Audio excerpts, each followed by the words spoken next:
Hello, everyone, and welcome to the Cinematic Schematic, the official podcast of the Cinematropolis.com.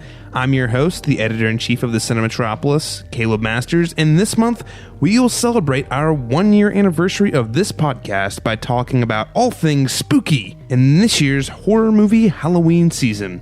In today's episode, we'll kick things off by reviewing the highly anticipated return of Michael Myers to the big screen, the 2018 film Halloween.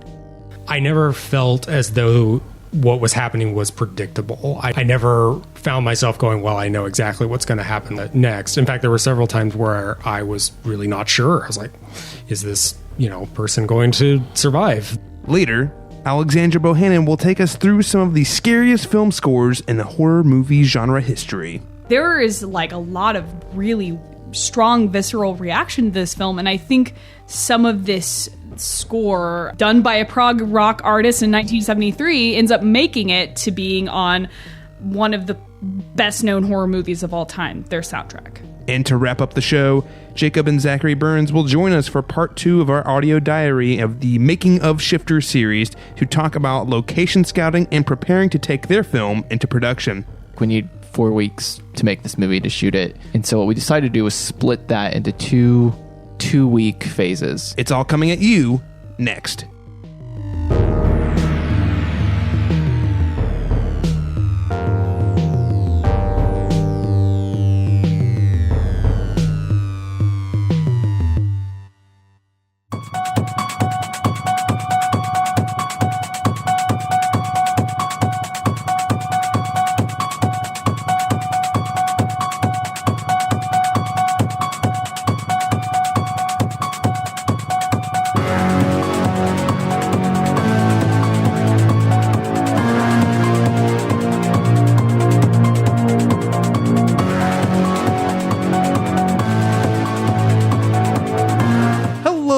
And welcome back to the Cinematic Schematic, the official podcast of the Cinematropolis.com. I'm your host, Caleb Masters, and today we will be celebrating the most wonderful time of the year. Forget Christmas. It's fun, it's cute, it's sweet. It's going to have a month and a half, but not before Halloween, the greatest holiday season there is. And joining us for this spooktacular review is my co-host of this little review and analysis segment, Laron Chapman. Welcome back, sir. Hey. We haven't had a chance to review a movie together lately. It's been a while, but we're here for a lot of nostalgia. Oh, so much nostalgia. So this is the perfect one to come back for. Oh my goodness. And you got cool stories to tell us. But before we get to the cool stories, we have to introduce the third voice at our table. We are also joined by one of our staff contributors and also another member of the Oklahoma Film Critics Circle with me, Mr. Christopher Shultz. Christopher, welcome to the Cinematic Schematic. Thank you for having me once again. If you haven't read Christopher's work on the Cinematropolis.com, he is definitely one of our horror aficionados. We all love horror, but he has written some terrific essays. He wrote one on Halloween H20 earlier this month. He wrote a fantastic piece on it was a very abbreviated history on anthology films, but I thought it was great. He summed it up really well. And, very insightful work, yeah. I think you've got one last Halloween piece come out for us before the holiday. Might have one more good scare before the Halloween season is over. So, well, excellent. I'm really excited to have both of you gentlemen here to talk about Halloween. Yes. And this is a film I think we've all been looking forward to for quite some time. So yeah, we didn't even know we needed it, but we definitely needed it. Yeah. Now, before we jump into our review of Halloween, that is Halloween 2018, not to be confused with Halloween 1978, I do want to remind you can find all of these essays we're talking about on the Cinematropolis.com. If you want a deep dive, written analysis of the film, you can check the website out there. And of course, you can find us on social media on Twitter and Instagram at the Cinematropolis, on Facebook at facebook.com/the Cinematropolis. Without further ado, let's go ahead and step right into our review of Halloween.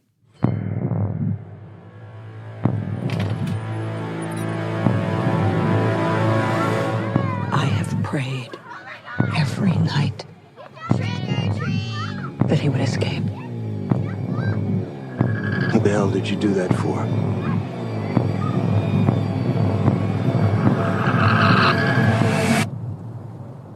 So I can kill him. The bus crashed. Michael Myers escaped. He'll return to Haddonfield, his home. And that was from the trailer of Halloween 2018. Before we jump into the review specific, I do want to talk a little bit about how it's actually been quite a while since we've had a proper Halloween movie. This is the first one we've seen since Rob Zombie's Halloween 2 in 2009. So that's 9 years. Yeah. Boy, and what a 9 years it's been. Yeah. Yeah. Let me just say horror's changed quite a bit. The synopsis for Halloween reads, Laurie Strode comes to her final confrontation with Michael Myers, the masked figure who has haunted her since she narrowly escaped his killing spree on Halloween night 4 decades ago. One thing we should note about this film is that it erases everything that happens after the original 1978 Halloween.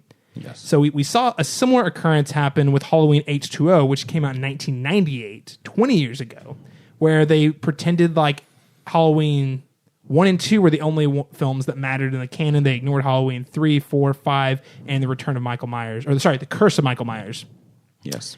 And we got Halloween 2. This film does it again, except for Halloween 2 is not even canon. It is just a sequel to the original film. And apparently that was all it took to get Jamie Lee Curtis back on board as the lead heroine. Gentlemen, we all love Halloween. Yes. We all have a lot invested in this long-running franchise. So I want to get your take. What did you think about them erasing all of the previous history with the series? Initially, when I heard that, I was like, well, of course, first you're excited that they're making one. You're like, okay, cool. And Jamie's back. But wait a minute, this doesn't make sense. Because there's so many questions you have. But I think once now that I've seen it and also leading up to it, you realize that it's kind of the only way, cutting those appendages of the other narratives, that it could have worked. And it made it a little bit more intriguing because then you don't have to spend all this time with exposition, because then I feel like we would have spent a good solid 30 minutes of them just talking about what clearly doesn't make sense about the story, and then somehow getting on the narrative that they want it to tell. So I think it was a smart, efficient way of getting back to the basics. Yeah, absolutely. I personally have never been much of a fan of the reveal that Laurie is Michael's sister. I don't mind it. I don't hate it or anything like that. But to me, it's like any explanation you can give for this character's motivation, this killer. The entire intent of the original film is that he is pure evil. He can't really be stopped. And he has the blank white face. He has no motivation. There's no reason behind what he does, and that's ultimately more terrifying than he likes to kill his sisters. Mm-hmm. So I was actually really excited when I heard that, because I'd always wanted to see a Halloween sequel in which that plot reveal was ignored. So, and then, the whole Cult of Thorn thing, you can forget about that too. The Cult of Thorn thing, come on, man. I thought we were going to bring it back. I thought this was the sequel that was going to bring us back to that. So I was one of those kids who was very invested in all of the Stone mythology and tried to justify it in my head for years and years and years. But I've come to the conclusion recently that as much as I like some of the sequels, I particularly like Halloween 4. Yeah. I like Halloween H20. I like aspects of the Rob Zombie films. I don't think they're very good, but I think aspects of them are really fascinating. Mm-hmm. But I've come to the conclusion that most of these sequels, other than Halloween 3, are not very good. I just generally, it's not that they're bad, but they're all trying really desperately to recreate the masterpiece of the original, and I don't think any of them truly succeed. Even though I think some of them are very enjoyable. Yeah. So for me, it's like looking back at that, I don't think there's anything particularly sacred about this entire huge mythology they've built up. And it's kind of nice that this is a 40-year-old franchise. So it's nice that after 40 years, they can say, you know what, actually, let's just get back to the root, because let's get back to what worked best. And while I do think having the reveal of Laurie Strode does kind of add an element that's interesting in Halloween 2, I don't think it's necessary to capture a great film. The first Halloween existed for like 5 or 6 years before we got Halloween 2. So I think it's great that we just ditched all the extra baggage and made a sequel. And by doing that, by removing the motive for Michael Myers, which even as mysterious and daunting and creepy as he was, the motive for him was to kill his other sister, kill all members of his family or whatever. Now he has no motive. He's just a guy who shows up and kills people. He's the boogeyman. Yeah. And I think they did. I think it's a pretty bold idea. Yeah, absolutely. Sure. Another question you have to ask yourself is, okay, we're getting into the Halloween sequel. They're ignoring all this mythology, but David Gordon Green and Danny McBride, the people who wrote Your Highness? What's going on here? So, like, what do you guys think? I had a lot of pause with that initially because, I mean, I'm not even really a huge fan of Danny McBride in general. But, I mean, say what you will, as a writer, you know, it just felt like a weird... I was like, are they going to make this into like a dopey kind of, you know, scary movie franchise type of, you know, a treatment to it? Is it going to have too much lightness about it? But I think we learned pretty quickly, you know, that he was a beloved fan of the franchise too, so they wanted to give it a real, you know, honest treatment. So I think they succeeded. So I think my initial hesitation was I was proven wrong. So yeah, I maintained that hesitation, you know, up until I saw the film, just simply because, you know, I don't want to get my hopes too high. But yeah, it was a similar thing. I kept reminding myself, you know, Jordan Peele made Get Out, and that was a really great, effective horror film. And these guys seemed really genuine in their desire to make a really good, not just a really good Halloween film, but a really good horror film as well. That they had reached a point in their career where they were ready for something like that. So I kept that hesitation, but as much as I read in the comments that I saw, I go, okay, I'm still cautious here, but I like what you're saying, and I like where you're going. And plus, we did get John Carpenter back in the fold as well. I think that was a big one when he got listed as an executive producer. Like he was on board with the idea, and also back as a film composer. Yeah, incredible score. Yeah, and he was very supportive of David Gordon Green and Danny McBride's idea. You know, he said these guys really get it. So, you know, again, hesitation. I mean, John Carpenter's not the same guy he was back in 1978, obviously. But yeah, I think they really delivered, even if they're, you know, not the immediate names you might you might think of when it comes to a Halloween film. So I think it's really cool that they step in though. These guys you wouldn't expect. They generally are known more for comedy, stepping into doing a horror film. But here's something I've learned about comedians, and I'm not saying comedians can do anything, but they really do want to please people. They want to make people happy. I mean, their whole goal as a comedian is to make people laugh. Right. So, like in a different way than I think a lot of writers do, comedians often get the audience because they know what makes them tick, what's going to make them laugh. If you can get someone to laugh, you probably have pretty good ideas on how you can make people afraid. It's an astuteness. Like you really have to be a very astute person to be a successful comedian, you know, and aware of what your audience wants, you know, because that's your essential job getting up there, right? But having that kind of dark side as well, you know. I mean, they're making jokes, but you know, some of the best comedians are making us laugh about things that are relatable and uncomfortable. And that we may not want to laugh about, but you know, that's the only way we know how to handle it, you know? Right. I don't know at what point in the lead up to this film it happened where I just I didn't care. And like when I say I don't care, it doesn't mean I wasn't worried because Michael Myers is such an iconic figure. It was one of the first great horror films I ever saw that scared me shitless, you know. So I definitely cared, but I decided after 40 years of drama, and we've seen so many other bonkers things done, and not just with Michael Myers, not just done with Michael Myers. We've seen ludicrous things done there. We've seen crazy things done with Jason and Freddy and these other iconic horror figures and horror characters that I'm like, you know what?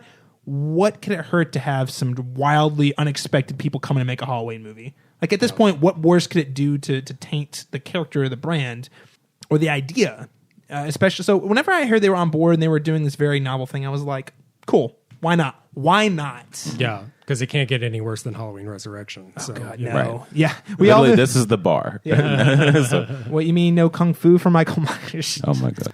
Well, and even, you know, Rob Zombie is a horror guy, but he didn't handle the material that well. I don't like Rob Zombie. No. So he has good ideas, and he's very good at creating visceral horror. Yeah. As in, whenever like the horror is happening, I am just unnerved and like disturbed. I don't like his characters. I don't like how every character in his movie is like a really dumb hillbilly. Like he's great about mood and setting. Yes. He's not great with character and narrative. No. And his films always look great, but personally, I don't think he's made a good film since House of a Thousand Corpses. That's just my personal take, because that one wasn't taking itself that seriously, and I feel like that's sort of his problem going forward in his career, is he's just taking himself way too seriously. But I love White Zombie and some of his solo work, so you know. Oh no, his music, music is a totally different ball game, my friend. But I will say one thing that I appreciate about he had some novel ideas, while I think his execution was massively flawed. There was some interest. At least, you know what else is? At least it was taking the franchise in some unexpected new places, which I didn't appreciate at the time, but in the year of our Lord 2018, where I feel like there's nothing original in any studio film anymore, looking back, I was like, you know what? Not good.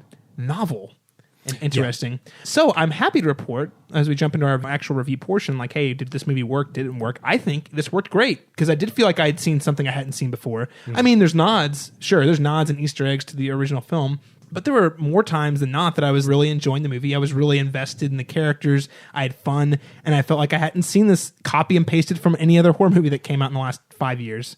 So what did you guys think? I agree. I think it was. It's weird. It's actually freed of convolution. It just feels like the whole film is stripped to the bare bones. It's a very efficiently lean, mean, kind of just straight to the basics horror film. And I think that works very well here. They keep the core elements to the story that you want to see, and obviously we have a strong heroine with Laurie Strode. That really keeps it, brings us back to the nostalgic period of the original, but it doesn't turn into its own, into like a messy, convoluted project. So, but I thought it worked very well on that, right? Yeah, it definitely, it felt like an original film, despite the fact there were lots of beats that came from previous films, including the original, but also a lot of the sequels. And yet, I never felt as though what was happening was predictable. I never found myself going, well, I know exactly what's going to happen next. In fact, there were several times where I was really not sure. I was like, is this person going to survive this? Are they not going to survive this? I think it's a fundamental question, like Laurie Strode. Is she going to make it to this movie? Because the way it was marketed and even the way she's presented to everyone in the film is, this is what she's lived her entire life to fight this guy one more time. Right. And, for me at least, I was like, I don't know if she's going to make it out of this. Like, is she? I mean, and we'll talk more about that in spoilers, but I just think that's a really great way to create suspense. Yeah. And to give, of course, you have to give up for Jamie Lee Curtis for delivering a really excellent performance. She's taking this very seriously, and I think it shows. Yeah. Well, and again, you remove this whole aspect of Michael only wants to kill his family members, and that means it's an open playing field at that point. Anyone can die. Once we got into the sequels and we got into that mythology, it was like, well, it was only if characters really got in his way of getting to Laurie. Or if they'd broken any of the cardinal rules of horror movies, Well, which, what I love? Well, no, it's nonsensical. It's nonsense, but that's what I like about this film is, there was a period, of course, in the 80s, and I'd even say early 90s, really up until you got to the Scream era of horror filmmaking, and Scream, of course, the reason this changed is because Scream went out of its way to point out, hey, you get killed if you have sex, do drugs, XYZ. Right. This movie totally ignores all of that. Yep. And I love, it doesn't play into any of those ideas once. That's a good point. I didn't even realize that now, but I see that now, yeah. I mean, I guess awesome. The only thing I could run into is he just kills anybody. There's no, he doesn't really think about, like, it doesn't seem like there's no pattern. He just is a guy who has a goal, which is, I don't even know, he doesn't even have a clear goal in the movie. He just shows up and starts killing people. Yeah, I've often said that if he has one motivation, it's just to spread terror, and that's it. That's all he wants. I've always looked at Michael Myers as just, I don't look at him as a human, look at him as a catalyst for, we're really focused on how people react to him and what it says about our human nature. It's not, I think he's a blank slate for that reason, for us to kind of project whatever it is that we're afraid of, But the film keeps that ambiguous too. Mm-hmm. The movie even so the movie follows God bless us podcasters who are trying to. And I mean, I don't feel like it's too much of a spoiler because it opens with this sequence where they're trying to get him to talk for an interview, and of course he's Michael Myers, he's not going to talk. But I like that they kept that ambiguous. So what motivates him? I don't know. What scares you the most about? Like, do you want to have him? Is it scary if he has motivation or not? And if he does, maybe you start to invent your own. I think they leave that blank slate very open. I don't think that it's nearly as subtle as the original. No. This definitely is a very modernized sequel. There's like it's grislier for sure. Yeah, yes, it's not as reliant on suspense, but even in that there is quite a bit of suspense in it. Yeah, but not nearly as reliant. Yeah. A lot of younger people I hear every now and then they say that the original Halloween is boring. It's well, that's just because you're used to jump scares and people getting killed every 3 minutes or whatever. So right. So this film I think kind of caters to that to a degree in that they know younger audience is probably going to be seeing this film. So, but it's not in a gratuitous way. It never feels like what we're watching is violence for the sake of violence, or that it's simply just catering to any sort of bloodlust or gorehounds or anything like that. I completely agree, because despite the fact that it is a more grisly film, there's no bones about it, I still feel like easily the most grisly moments are still off camera. Yeah. Because there are points in the movie where you see the bodies dead and you're like, aftermath. whoa, Yeah. he wrecked that person. So they're still leaving some to our imagination. Like, Right. now, how did he get that guy's jaw ripped off that way? You know what I mean? Because Yeah. we kept saying as we see the start of violence, and then we see the aftermath, and we're like, he wasn't done with this person. Yeah. It's like, Yeah. But one thing in particular, there's one sequence in particular that does plays into the one take idea, which is really hot and popular right now, and it is cool. Anytime you can have a long take, I say one take, sorry, long take, not a one take. It's a long take tracking shot that just follows Michael Myers around doing stuff. Feels like it's a lot more contemporary. But I'll tell you what, man, it still leaves a lot up to the imagination, and I just really felt like I got a vibe of what does Michael Myers normally do? Because normally, classic horror movie rule is we don't see him get from point A to B. We just know he gets to point B somehow and right where he needs to be. This movie just shows him walking around the streets and like, hey, what's he doing? How does he move? Okay. bumping into kids and walking in people's garages. And it was such an integral part, too, because you see how machine-like he is. In there, I mean, there's one particular long take where, he walks down a driveway. And you see it in one of the trailers as well. He walks down this driveway, picks up a hammer inside a garage, goes into the back door, and, he's just sort of following this woman who's making a sandwich, which, again, is, of course, a nod to Halloween 2. Mm-hmm.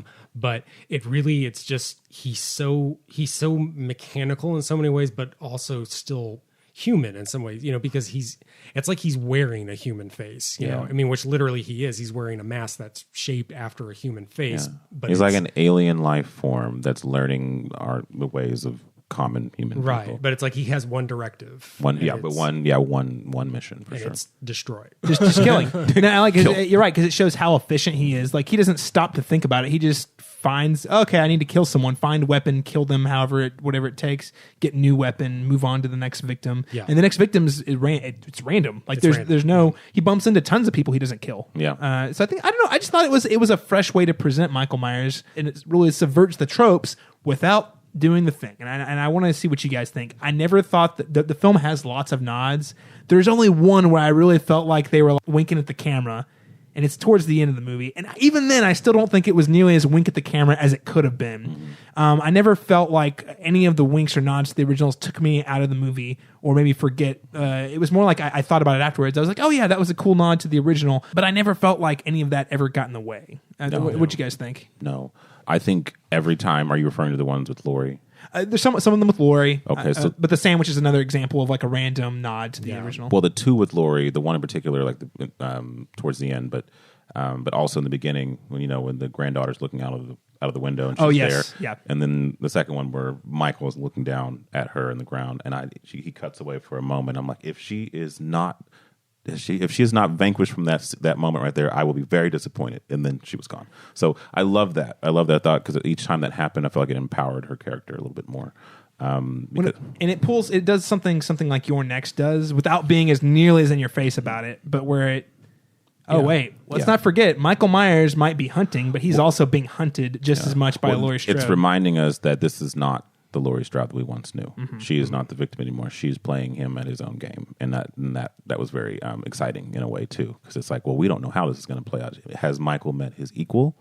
In particular, the scene where she's, it's an exact recreation of the original scene with Laurie's granddaughter in the classroom. Interesting enough, too, the voice work of the teacher is PJ Soles, who played Linda.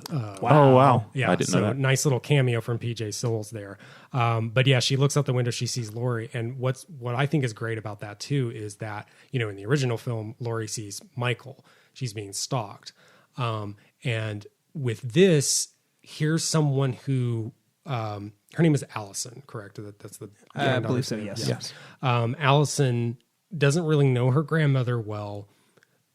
In a lot of ways, her grandmother is kind of a boogeyman to her in some ways. Her own mother, Judy Greer's character, has warned her about Laurie about, she's dangerous, she's unhinged. Not that she's going to hurt her necessarily, but, there's psychological damage there. Mm-hmm. And so this idea that like Laurie's own PTSD, her own trauma, has affected her granddaughter in this indirect way. And the way that the whole entire film plays with this idea of how trauma affects not just the person who experiences it, but all of the people in their life. Yeah. So I thought that reversal of the moment from the original Halloween was especially brilliant for that reason. Mm-hmm. That it's not just like this visceral boogeyman who's coming and killing people. Fear, terror, these boogeymen or boogie people, if you will, can come from your own family, can come from people you know. Yeah, His influence is genre. permeated in different ways. Yeah. Like it's manifested in different ways. Exactly. Yeah, no, Christopher, you hit on something I liked a lot of it. And I do want to save a little bit of it for our spoiler conversation, but I will say too, I think that's a great point. Is that some of the nods and that they do incorporate in the movie are done so in which to communicate an idea to the audience, and I think what you said just highlighted it brilliantly, which is the real boogeyman. Michael Myers is a boogeyman, but the real thing that has ruined Laurie Stroud's life is the fear she has of Michael Myers coming again. Because Michael Myers has been locked up for 40 years. Yeah. That's 40 years of her life. She has lived in pure terror that she has passed on to her children, and it's even trickled down to her grandchildren. Yeah. Wound up in 2 or 3 divorces. I mean, it's rough stuff. And I think that's a really powerful idea that works its way throughout the film. And even get some sort of closure in the end as well. Yeah. And I think it's nice because this film, I think, does pay off on those ideas. A lot of times films work those ideas like, oh, we're going to acknowledge PTSD, we're going to acknowledge this, but we're not really going to bring it home. Well, H2O is a great example of that, yes. where we sort of go there and then we don't really deal with it. Mm-hmm. And I'm a fan of H2O. Obviously, I wrote a piece on it. I enjoy the film, but I understand that it does have flaws. It does have ways in which it could be fixed in a lot of ways, and this film I think does that. Really, in a lot of ways it takes all the sequels. It takes sort of the best elements of all the sequels and sort of lumps them all together into this one like really good sequel to the original film, and I admire that. But H2O has a lot of nods too, like the Alan Arkin's character dies the exact same way as the nurse does in Halloween 2. And it's just sort of like, well, that's a fun little reference to the Halloween 2, but to what end? Right. And this film is like, we're going to weave these nods in, but there's going to be purpose. Yeah. It's not just there for everyone to go like, I remember that. It's oh, you remember that, so you remember what it meant in this movie, so it actually means something different in this movie. There's context, Yeah.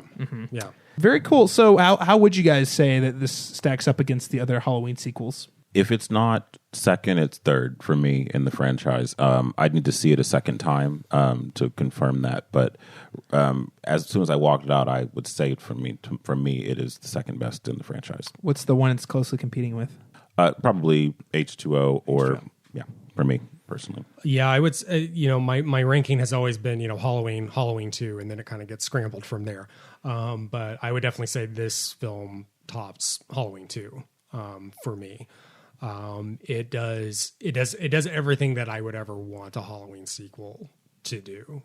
As I mentioned, erases the whole sibling connection, which again, I don't mind, but I think it works better if it's not there. Well, it adds a lot of unnecessary implications that don't necessarily make for a compelling follow-up film. Right. Yeah. Exactly. So yeah, I would say, like, to me, this is like the real proper sequel that we never really got before.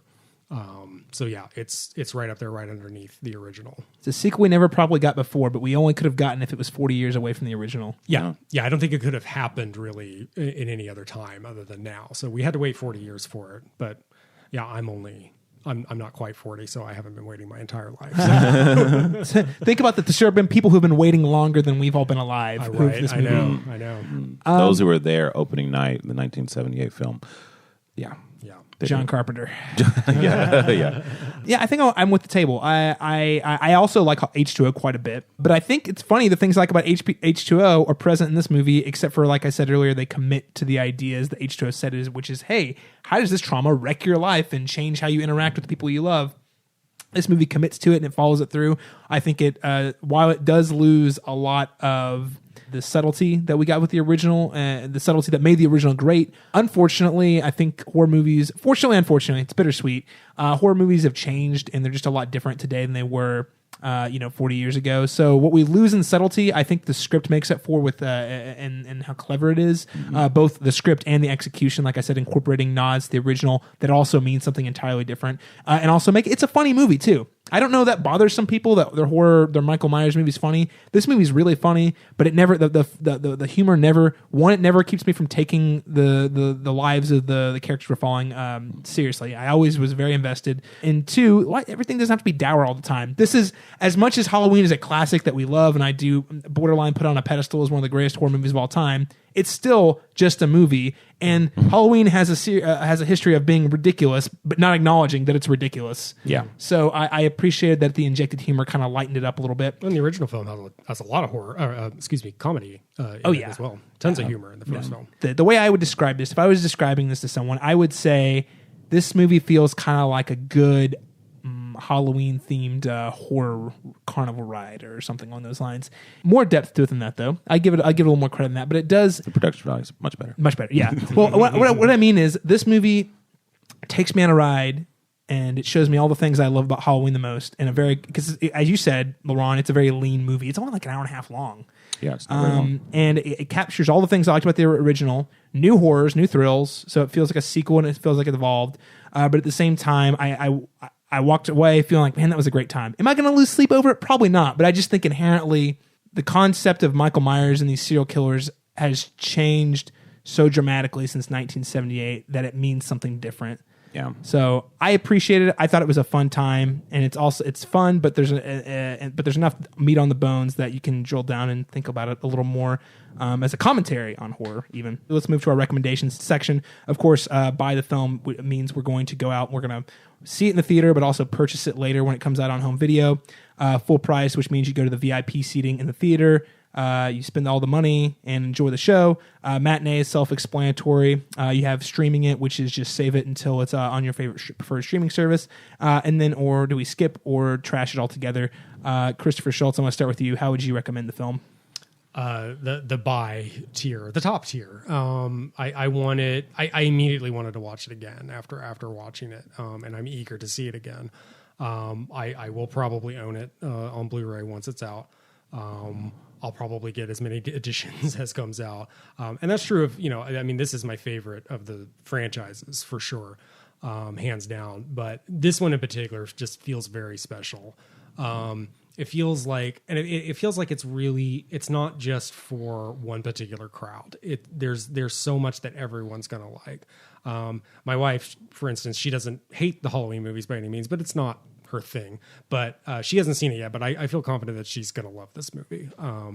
And that to me makes it feel very special. There, in the same way that the original is special, and you can dissect it, and you can say, it's not a run-of-the-mill slasher movie. It's not like Friday the 13th. There is something very special about it, and that's how this film is. So yeah, I feel very partial to it. Excellent. Laron? I'm going to say see it in the theaters with an audience, because I think that's also part of the appeal of seeing it in the purest form. If that wasn't implied, me too. Yes. Yes. But also, yes, buy it as well.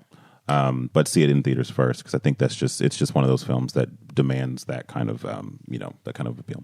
Absolutely. Absolutely. Getting that audience interaction and getting the audience feeding off each other, and especially with a Halloween film where everyone knows kind of what they're in for, like, it just made it so much fun. I think the audience interaction is critical. So yes, I'm going to make the same recommendation. I think it's absolutely a buyer. I think this is more than most of the sequels. You should have this one on your shelf right next to the original film, in addition to paying the full price to see it in the theater. All right, gentlemen. Well, we're going to take here just a few minutes to talk about so we're going to spoil the film a little bit and talk about some of the things we liked that might be spoilerific and delve into some of the ideas at work there. So, if you do not want to be spoiled on the 2018 Halloween, go ahead and tune out now. Trick or treat, motherfucker. All right, guys, so spoilers. Michael Myers is totally dead. They killed him definitively. There's no way he's ever coming back. I couldn't believe they did it either. I know. Lies. I because I honestly I don't want another sequel No. to the film. When it comes out, I will probably go see it. I will too. But yeah, I mean, I knew sort of going into this that there would be room left open for a sequel if this was a success. And I mean, the money it's made this weekend alone, The biggest Halloween opening of all time. Yeah. 77 million, right? it's up. It was like 110 last time. Oh, wow. Yeah, Okay. it's made a ton of money. So I mean, yeah, we're gonna get another Halloween film. But that being said, I mean, I knew that going into it. So I mean, do we want to talk about the ending first? Yeah, or let's should we- jump. Yeah, let's hit the ending first. We'll talk about the entire last sequence with the house. It's so good, and this is where we've been waiting. We see Laurie Strode has been preparing her entire life. Has a basement underneath the island in her kitchen. Yeah. That actually moves back and forth like she is With an arsenal of weaponry. So it's like, yeah. What was so wonderful about it, and since we're fully into spoiler territory, is there is a bit of a twist to the proceedings, and we've seen this in the trailer. She's been preparing, and it's commented on throughout that this is a cage for her. This is a prison for her. That as much as Michael Myers has been imprisoned this whole time, she's imprisoned herself by living out in the middle of nowhere, by having all these gates and security systems and this, a panic room via the basement that, you have to move the island by remote control in her kitchen to get to it. What we reveal at the end of the film is that this actually wasn't a prison for her. It was a cage for the Shape, for Michael Myers. The whole thing was planned to get him trapped down in the basement so that they could then set fire to the entire house, which incidentally was modeled after either the Myers house or the Lindsay Wallace house. This one, Lindsay Wallace house. The Lindsay Wallace house. So, and it's such a great twist at the end. It's sort of this, you don't really see it coming, especially with Karen, Laurie's daughter, played by Judy Greer. Oh, that was a great moment, by the way. Such a great moment. That was great. Yeah. This movie has a couple of gotcha moments. I've heard some people complaining about them. I found them to be a nice, fun touch because Judy Greer's like, oh my god, I've got this gun. Michael Myers here. Oh, I can't do it. Yeah. Oh, it's Calling out terrible. to I'm Laurie, done. Laurie, I can't do it. And then Michael Myers makes a move, and she's like, gotcha. Shoots him. And that was Right in the other eye. great crowd cheering moment. Because we'd seen her, like she just as much like her had been preparing for it, even if she didn't want to. Yeah. So it was really nice to see, because this damsel in distress moment, but really it's very strategic, you know. And they all were playing his game. You know, she was very skeptical that Michael would ever get out, and even if he did, would he do what he did before? Right. So when she's confronted with the moment of like, my daughter's in danger at this point. This is real. He has killed numerous people at this point. He's killed her husband at this point. Yeah. Her husband. Her husband was a dum-dum. Sorry. He was a He was dum-dum. probably the dumbest guy action we saw in the movie. And he was Artie from Pete and Pete. So, what do you expect? Yeah. No, he's not long for this world. He's not long. But yeah, so it was such a great moment. Like, I've hated this. I resent my mother for raising me this way, but I'm going to step up when push comes to shove. And it was such a great moment. It's a callback to Halloween 2 as well, because he burns rather than being stabbed or shot or whatever. I did like how they brought it back to Judy Greer, because there's this back and forth between Judy Greer and, of course, Jamie Lee Curtis throughout the film. The idea is, was it worth it? And initially, we see Laurie Strode saying, well, man, yes, of course. Even though nothing has happened yet, she's like, well, of course, this is it, just in case. I prepared you. If anything ever goes wrong in your life, you are ready. Mm-hmm. But then at the end of the film, once they finally got Michael trapped, she's like, I'm so sorry for what I did. In which case, kind of weird, because Judy's like, Greer's like, yeah, no, cool. It worked out. Right. But I felt like that was kind of her...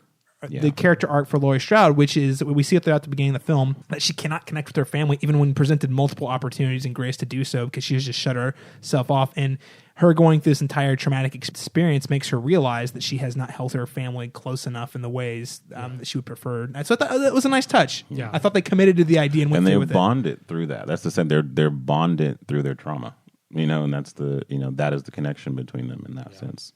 Yeah. And it sort of leaves you, and I mean, if we are going to get a sequel, which, obviously, of course, I mean, it's going to happen. What I'm really hopeful for is that this family dynamic will continue to be explored, that they can put together a script that is as good as what they turned out this time, but that further relies on these 3 generation of women who are now having to deal with this, and what are the ramifications of this. So let's go further, now. Studios always take the wrong lessons away from these things, like literally every single time. But it really feels like that's the direction. If they set it up to where if they do make a sequel, that feels like where it's go, because the final shot of the movie is the 3 ladies sitting in the back of the pickup truck. Great shot. On their way home, and it's a freeze frame on the young and then on a bloody Allison's got holding a bloody knife because she has had to deal with this traumatic violence. She's still going to be affected for the rest of her life. So how is that going to impact the family? Yeah. And Blumhouse is pretty reliable when it comes to that. They're pretty good. I haven't seen just all of like their franchises that they've tried to set up or that they have set up over the years, but it seems to me that they're not strictly in it for the bucks. Right? They make an effort. Quality movies, yeah. So I'm hopeful. I mean, will we get as good of a film? Maybe not. But yeah. Well, at this point, and here's the thing that's interesting with this franchise: it's like we probably won't get a movie as good. The worry I always have though is will the sequel retroactively ruin the great movie that came before? Because we've seen that happen time and time again. Even H2O, movie I like, but then we got Resurrection. Yeah, which really takes the steam out of and the wind out of H2O, or The Curse of Michael Myers retroactively ruins every film that came before that movie. Yeah, so that's my goal. As long as they can, Blumhouse, I agree, tends to have to make good films. Yeah, it's how are they going to handle the follow ups? That's the real key. And keeping Carpenter involved, I've read a lot of articles about the advice that he gave. And the reason why it looked like the Lindsay Wallace house, the house that Laurie was living in, is because they wanted to reshoot the beginning of the first film, and they wanted to retcon the ending where the shape actually kills Loomis. Oh yes, in that scene. Yeah. And Carpenter talked him out of it. He was like, listen, this is not going to go well. The audience is going to hate you for it. And it just makes no sense. It's convoluted. Don't do it. So I think as someone who is, wise and old and who is obviously attached to this franchise, keep him on board for sure. And yeah. Well, we're we're going to be better off, I think, if he's on board. Well, hopefully we've got younger people who have a little more reverence for John Carpenter than he had 40 years ago. Now we do have to talk about the big twist that's just tied into one of the themes I wanted to touch on, which the film, one of the themes of the film, especially when discussing Michael Myers, The Shape. One of the things that was cool about them removing the second movie from the canon, which is Laurie Strode is no longer related to Michael Myers, which just makes him this killer who is killing for no reason other than to terrify and to kill and to ruin lives. And I think they play off that idea pretty well. And one of the ways the film attempts to tackle this idea of this unstoppable evil is by having the doctor, who is the Loomis step-in, being fascinated with it, so fascinating that he actually really engineers this entire incident from in the first place, because he wants to see what Michael Myers will do out in the wild. Yeah. So of course this is a twist that doesn't come until about halfway through the film. I wanted to get your take. Did you guys think this worked? Was it necessary? Laron, what'd you think? I didn't expect it, but I also think that he was trying to comment on the fact that we do have this culture of people who are obsessed with serial killers and glorification of violence. And so I think that was also just a commentary on our desensitization to violence. And so it made it more modern. It made it very much more, of the now. But I didn't expect it. I don't necessarily think it was necessary, though. Okay. All right, Christopher, anything you'd like to add to that? I do actually think it was necessary, simply because, as you said, it's a commentary, but it definitely plays into this idea that we have to explain everything. That everything has to be dissected. That everything, and so this is actually very it's fatal. It's a fatal flaw for this doctor character, not only because he ends up getting killed by Michael in probably the most graphic death of the entire film. He gets his head stomped in by Michael brutally. But like a pumpkin. Yeah, like a pumpkin. And then he becomes a jack-o'-lantern. But yeah, it's not only fatal for that because he dies, but also because too, so like what Caleb said, he probably orchestrated all of this. He probably is the one who got Michael freed. Well, it's kind of implied because they go out of their way to show early in the film, and I don't like to try to predict movies. I like to just let them kind of happen, and then I retroactively think about it. But I definitely thought it was weird that they had an establishing shot with him getting on the bus saying, "Oh no, I'm going to see my patient through to the end," and then he was also weirdly one of the guys to survive. I kind of like caught on to it a little bit. I kind of wish I hadn't because it was a cool twist, but I was like, I don't trust for whatever reason. I stopped trusting him. I remember you whispered that in my ear. Like I never trusted him. Yeah. But I also feel like in him doing so, it also kind of feels like that character. It also dispels the whole myth that Michael Myers has to have a motivation, because he's so fixated on this idea that, I'm going to find the root of why he is the way he is, and he's the one who leads Michael to Laurie ultimately. Yeah. Oh yeah. Michael really has no interest in reconnect. Like, he's not trying to find her, and that's made very clear. He's just killing for the sake of it. He's not looking for Laurie. He's not really interested in her. He sees her and he's like, "Oh yeah, you." Oh yeah. There's this kind of this like, yeah, this bitch. I stalked her 40 years ago. But it's ultimately the doctor who leads Michael to, and then Michael's just doing what he does. He finds the next house. He's gonna murder whoever's in there. So it brings to me to this logical conclusion of Loomis, which is Loomis was so obsessed, but only in the sense that he wanted to destroy the evil. And that's where he and Laurie. He's more like a Captain Ahab type. Yeah. And so Laurie is the new Loomis, quote unquote, in this regard, in that she understands, like, yes, it's the boogeyman, and we should be afraid, right, and we need to stop him. And the cop, the sheriff character, has a line. He says, "There's a reason we're supposed to be afraid of this night." Yeah. And that plays into that as well. This doctor wants to study it. He wants to understand it to the point where he becomes obsessed, but in an insane way, in the opposite way that Loomis was obsessed, in that he wants to actually see Michael kill. He wants Michael to destroy lives, and he wants Michael to find Laurie again, because he has this crackpot theory that somehow they feed off each other and they get energy from it. He goes through this, and it makes no sense what he says, but I thought, and then especially too when considering the idea of like not just our culture's obsession, but like the things, the evil that like men can unleash onto the world. Oh yeah. I think that definitely plays into this idea, because Michael's just a killing machine. He's the one with the intellect. He's the one who has these crackpot ideas about what generates this evil, what causes this evil. Yeah. And I think that goes to the core of, again, like, there are some things that are just fundamentally wrong about this world, and there's just not anything we can do about it. Right. Well, it reminds me a little bit, going back to Laron's piece about the commentary and the culture we have that has been so obsessed with figuring evil out. I mean, it just reminds me of all the true crime podcasts out there. And there are some of these out there where I listen that are very popular. I will not mention any names of these podcasts, but where I listen, I'm like, these people are really into this, like in a way that I find grossly uncomfortable, obsessing over their subjects who are crazed killers most of the time. And I think there's something to be said about that I appreciated it. That worked pretty well. I do think he was necessary. I didn't feel like I don't know. I don't want to say it wasn't settled, because clearly I was not. I just caught on to it sooner than I wish I would have. Yeah. But it was a nice touch, because I think it did add an extra bit of commentary and a film, again, that isn't super long. So you wouldn't think there'd be a lot to be said in an hour and a half, but they say an awful lot. And I guess I just mean the reveal, the way it's executed, the reveal is executed. If that was his motivation all along, I guess, that it was more so how it happens in that particular moment with the car sequence where I felt a little bit more like, okay, I see where this is going. But it was one of those moments that winked at the camera for me that wasn't as subtle as it could have been, but yeah. I mean, but the character himself and like what it says about, our culture and our obsession with violence was interesting for sure.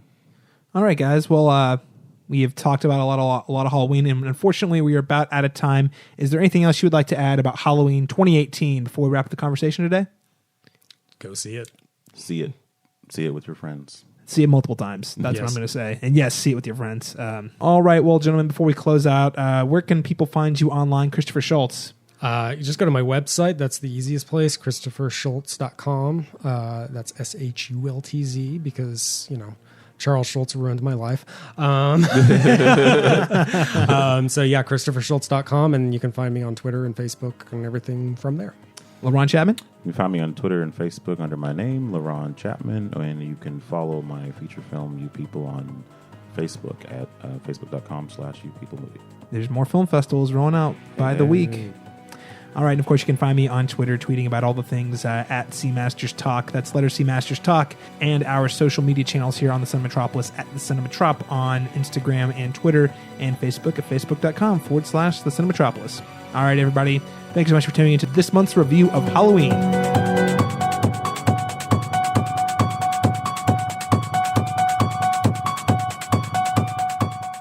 Now, don't lock your door and hide under the covers just yet. When we come back, Alexandra Bohannon will be talking some of the horror genre's most frightening film scores. Don't go away.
Everyone, and welcome to Soundtrack, your friendly neighborhood film music podcast on the Cinematic Schematic, powered by the Cinematropolis.com. My name's Alexandra Bohannon, and I'm the host of Soundtrack, your guide and curator for this segment. But as always, I'm never alone. Joining me in our official podcasting studio, sir, will you introduce yourself? Hi, my name's Caleb Masters, your voice of the Cinematic Schematic. Always happy here to be talking film scores with Alex. Alex, it's been a long time since we've done one of these. It feels like it's been a cool minute because here at Soundtrack, we have like some really cool and exciting new stuff rolling down the track, coming to audio near you. One of these things is a project. It's an interview project where me and Caleb will be interviewing composers, YouTube composers, video game composers, anybody I honestly feel relevant to the world of composing will be interviewed by us. I don't feel like I have to justify myself to anyone. Although they've all worked in film to some absolutely, capacity. Yes, absolutely. There is that tie there. So that's going to be rolling out to your earbuds very, very soon. And we're going to be starting with some humdinger of a guest. I cannot spoil. I will not spoil, but guys, the hype train. The hype train is real. We've got some cool interviews ready for you. Starting in November. So keep your ears open. Subscribe. If you're not subscribed, subscribe now if you want to hear these interviews. Absolutely, yeah. You don't even have to change an RSS feed. They're going to be right here, just delivered straight to your brain. Well, I mean, if you have like an implant or something. Or on the Cinematic Schematic. And I wanted to ask you really quickly, Alexandra, what led to you wanting to interview film composers? What? Okay, so what led me to want to interview people? I feel like so much of this show, I think we're, Caleb and I, we are smart, capable, talented human beings, and I don't mind being a little egotistical about that. But one thing that we don't have is an actual job in the field. So there's a lot of stuff that I'm like, man, I think this is what this composer is doing here, but I'm not a composer, so I don't know for sure. Now I can actually talk to people who are actually in the field doing this work to get their kind of artistic process, how they go about some of their things, and also like this whole new media approach to composing. You don't just compose for TV, games, and movies anymore. You're composing for podcasts. You're composing for YouTube. You're composing for webcomics. I mean, all of that's going to be within this wheelhouse that we're talking to these people who have been doing this work, which I think is so important and artistically important. Yeah, it's so vital to furthering our understanding of film is to talk to the people that associated with these amazing big budget movies or famous movies or indie movies, whatever they're associated with, but they just don't get as a lot of love, Well, I think the idea was born out of the fact that we've talked to so many film composers and we're like, we don't know if they're not John Williams, Michael Giacchino, Danny Elfman, we don't know who they are. Yeah. So there's so many film composers who have created incredible sounds that we don't know their names. And Yes. I know that was something you talked about, like, hey, why don't we just go out and find these people and find out how they work? Exactly. I mean, we want to make sure that this art doesn't just disappear as soon as you're shelving a used movie at some video store. Subscribe today. If you're not subscribed to the Cinematic Schematic, go ahead and subscribe today so that you can get those episodes sent straight to your device starting in November. And we're going to have one a month rolling out until we get through the interviews. And who knows, we might get some more in the process. So yeah. So stay tuned. Seriously, if you know somebody or you think you know somebody, you can always tweet at me. I know we're doing plugs early, but this is a special case. You can tweet at me at Alex V Bohannon, Brohannon, and you can tell me not just, if you know someone, that's super great, but who would you think would be great on the show? I don't know. Maybe we could get John Williams. Okay, that's slightly a joke, but maybe a wish. But if you know of anybody that you think is, be right for the talking to, you should just shoot us a line. Who's a film composer who you haven't heard interviewed before? Absolutely. Well, Caleb, we're about to get spooky. It's the month of Halloween, and to celebrate, we're going to be partying hard with some of my favorite and recently discovered scary movie scores. Opening the episode, we had none other than the title theme 1973 horror masterpiece from The Exorcist entitled Tubular Bells. Oh man, that's such a great piece. Absolutely. Something I wasn't aware before doing the research was that Tubular Bells was not originally scored for this movie. Oh. No. Tubular Bells was written by Mike Oldfield and was released the same year. So basically, Mike Oldfield released an album that then William Friedkin heard this song on. Originally, Friedkin actually had Lalo Schifrin of Mission Impossible fame. Wow. Score the film, but he didn't like it. Wow. William Friedkin, man, he's got standards, apparently. Yeah, Mission Impossible theme guy is not enough for him. Absolutely. So it was rejected. He had a working score already mocked up. It was on some trailers and did not like it. So Friedkin then did something interesting instead, going for an approach to more about having like a soundtrack where he had some kind of contemporary classical music scored by some composers of the era, like the 70s. And then he also had this Oldfield song entitled Tubular Bells, which is really freaking interesting because according to a critic of the time, Tubular Bells was kind of a fluke. Friedkin said he's scrapping the score by Schifrin. He's like, no, we're not going this direction. He was in the office of Atlantic Records with an agent, and he just picked up an album. It happened to be Oldfield's, puts it on. Tubular Bells is the first song plays, and he's like, this is in my movie. Wow. This is a story from an agent. So I hope that's true. That's super cool. Sounds like a super Hollywood story right there. Super Hollywood story.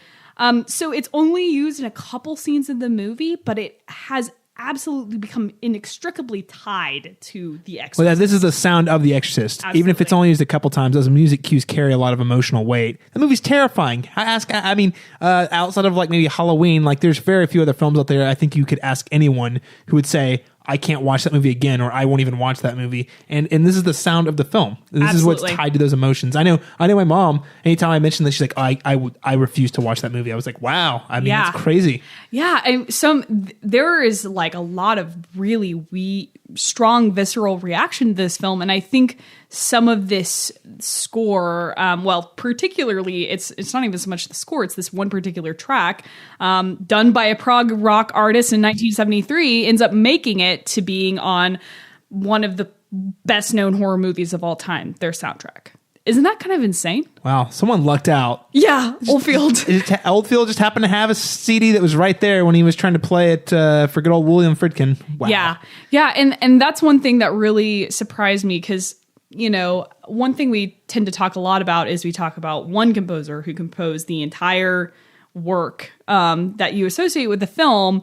And whenever you hear something that ends up becoming like this title piece that already exists, I think that's really fascinating. Kind of that dynamic. It's like, you didn't just choose, we just, had this composer and he composed something to sound like this temp music or something like that. It's like, no, we're just going to get the thing. Normally you feel like it's custom because it's something that's custom tailored to the feeling and the emotions they want to highlight in the film. So it's not as common for someone to identify a piece like that they want to work into the film. Yeah.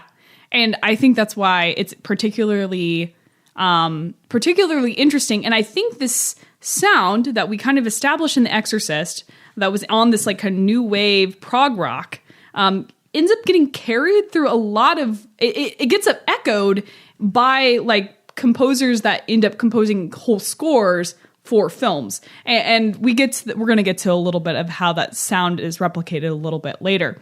But for right now, we're going to take a bit of a break from Friedkin, and we're going to take a break from The Exorcist, because you're about to get majorly spooked. By this next track. Ooh. Are you ready? I don't know. I'm getting chills. Okay. You're not even ready.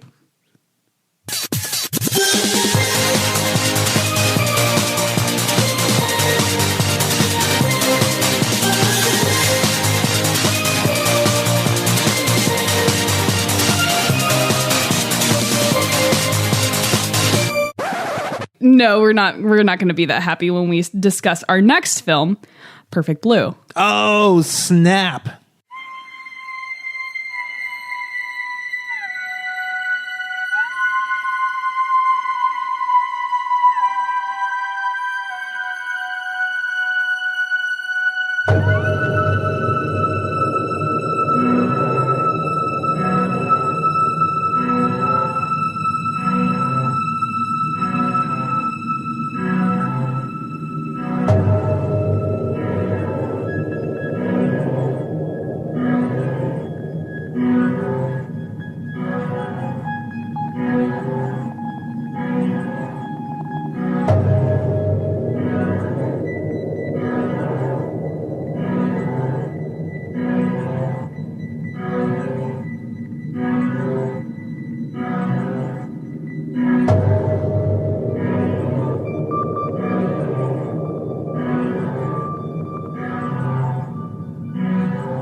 That was Mima's theme from the 1997 directorial debut, Perfect Blue, by Satoshi Kon, composed by Mashiro Ikumi. Alex, I thought you were playing a game from like the SNES or maybe PlayStation 1 era. Yeah. Like maybe a Resident Evil game or something. I totally got that. It's got like that like weird electronic sound to it, but also the ominous. Like I just keep picturing myself wandering around these eerie hallways in like a really polygonal game when I'm like, and you're like, oh my God, it could jump out at any second. The fact that at that point in time, like, side note, like compositions for video games, especially in that era, was instrumental to making those games scary and atmospheric, especially because it's like polygon, shrug, whatever. But yeah, that's the kind of thing that is instrumental in making those work scary. And I know for a fact Perfect Blue would not be in the same realm of unease without the score thundering and bemoaning underneath what we're doing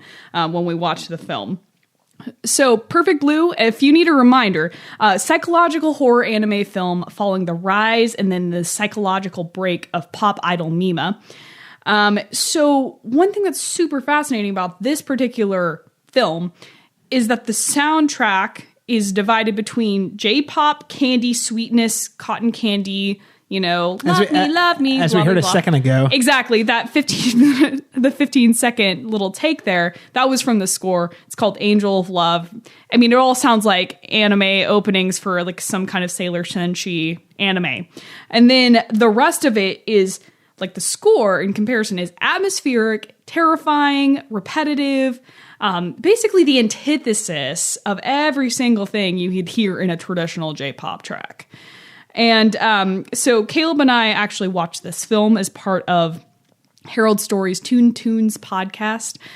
He screened Perfect Blue at the Tower Theater, and that basically was like, okay, just full, record scratch. Like, I have to include this in this month's show because it is so good. I think it's a great inclusion because a couple of things. I never really considered that a horror movie, but it's definitely a horror movie. It is a psychologically traumatizing horror movie where you witness some like a descent into madness. Absolutely. From the inside of a young woman's head.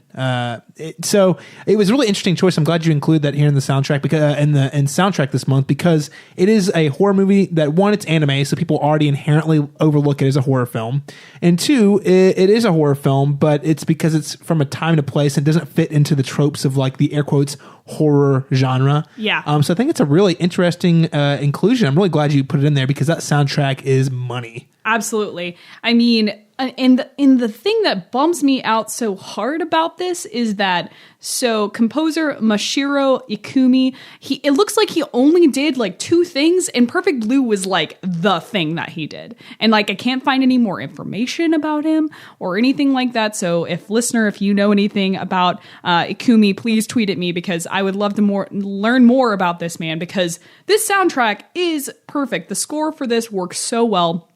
And it really underlines a lot of the themes and tone of the film. And I think it just punches it up incredibly. So it's really interesting. There's a one essay I found on specifically Perfect Blue soundtrack on the internet. But most of it's like, buy an album release. No, okay. It's from Classic. It's called a website called Classic J-Pop Review, and they brought up such a great point. Perfect Blue's soundtrack is much of a criticism of J-Pop's frequent overproduction and excess as it is a commendation of it. 2 of the album's pop songs are by the film composer Mashiro Ikumi and Makoto Misudi, and the others are by frequent pop songwriters. Misia, the vocalist for Angel of Love and Cherish These Memories, which are the 2 tracks that Cham, which is Mima's former pop idol group, plays. They were both rising J-pop stars during the time that this film came up in 1997. So the year after Perfect Blue's release, Misia, her debut album sold over 10 million copies. So ironically, the film is denouncing the very notion of J-pop stardom and then success, and then deconstructs it, and then uses like the J-pop as a contrast against the score, which sounds nothing like J-pop. Wow. Yeah. That is a really interesting way to like reverse engineer the soundtrack for this movie. Yeah. I mean, it also, it's interesting having, I love seeing films that have music within them, but the music, like music in the music industry is part of the film, but it's not like a biopic, and it's not, we're not hearing music because it is about music, if you know what I mean. Yeah, well, it exists in the world of the film. Exactly. And it's original, and it's not like a pop song that exists in our own universe. Exactly. And that is able to leverage some really interesting things that act as like a contrast. And you can, just the fact that you can have this artificiality, basically, I mean, the whole concept of pop idols, as far as us in a Western culture that don't really have that kind of thing. I mean, the closest thing is like those Disney stars that end up becoming like, you know, big names, and then they have to kind of reinvent themselves like Mima does. Right. And I think that offering this is like a place where you can have some psychological horror. I think it's really important. So I think that's really fascinating because in the rest of our selections today, there's a lot of that kind of metallic sound. It's a lot of artificial sounding instruments in the sense that it's like electronic and has like a lot of MIDI, and then it has kind of like, it's weird to say crunchy, but it sounds, it's also really hard. Like it's Like been harsh. Yeah, it's very harsh. Like it's been processed through an amp that's been blown out a little bit. So it just doesn't feel right. And that's kind of like a hallmark of horror scoring, is that you're trying to put unease into the audience and make them feel like oppressed, and you're trying to help encourage the feelings of the things that are going on screen, but you're also trying to drive them into the madness that, you know, Mima is existing in the world of the film. So here we're going to have another track from Perfect Blue. As a reminder, from Mashiro Ikumi. This is a track that's just simply called Nightmare.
So Caleb, nightmares?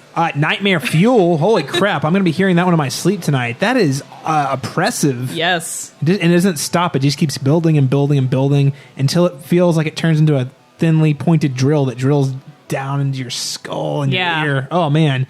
Ooh, I got some Ex Machina vibes off of the second half of it. Once we got to the point where it was more melodic, yes, I definitely was getting some of that. The electronic sound was very present. Yes. But also, again, like an electronic sound gone horribly wrong. Yes. All of those things, I totally agree. It's really interesting also because another thing that, I mean, a lot of horror soundtracks do this, but one thing that Perfect Blue does extremely well is there's a point where it's, you know, because there's the concept of diegetic and non-diegetic music, but it like pushes beyond that, where it's actually the push between the soundtrack itself, which is like, that includes dialogue, that includes like music heard in the world of the film, that includes sound effects, and then that pushes into the score, where there's a example where Mima, slight spoilers, she's being stalked. That's part of this hiccup here.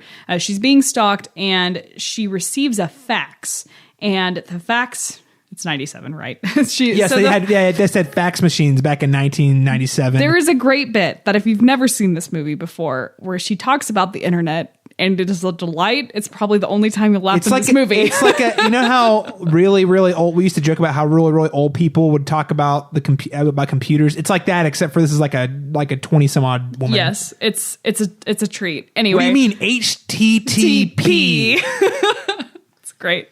Anyway, so Mima receives a fax at her house and it starts to print, and then the sound of the printing, because I'm sure you people listening will have remembered those printers that it's like good old 90s printers. Yeah, it doesn't just spit it out. It takes a cool minute to print something, and it takes that and it turns that into the actual score. So it's like, oh, this oppressive feeling that we felt during this one moment, it's just going to keep going into the next scene. And so it's a great way of building and maintaining tension across scenes, across stuff that it's like, okay, if she was just, so you have the printing of the fax, and if it cuts to a sequence that has kind of a low energy to it, if it maintains it, that's a great way of heightening and calling back to that moment. And then we just keep thinking about it and ruminating on it.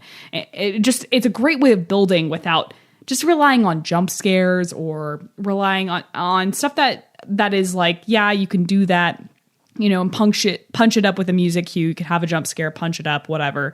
But I mean, something that it actually leaves you with lasting terror, which is, I think, what most good horror movies do, instead of just temporary cheap jumps, is... But no, it creates this entire atmosphere and this whole world you're living in, like this entire headspace you're in when you're watching the movie, because you're so engrossed by the narrative that you're like living in this woman's nightmare. Yes. And like little nods like that transition between the printer sound to the music really and further pulls you even closer to the world and headspace she's in. Yeah.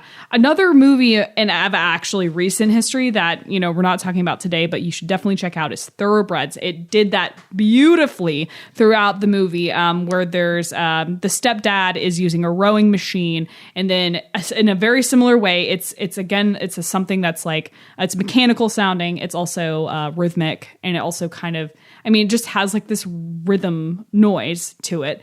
And that transitions from being included in the soundtrack, from the soundtrack to the score, then back to the soundtrack. And then after a while, if you watch the whole credits sequence, which you should, at the end of the credits, all that's left, no music. It's just the rowing sound. And boom goes the dynamite. Right. Yeah, it's just like, do you want to feel all the things? You just keep hanging on. We're not going to, spoil the fact that what you just saw was darkly hilarious and terrifying.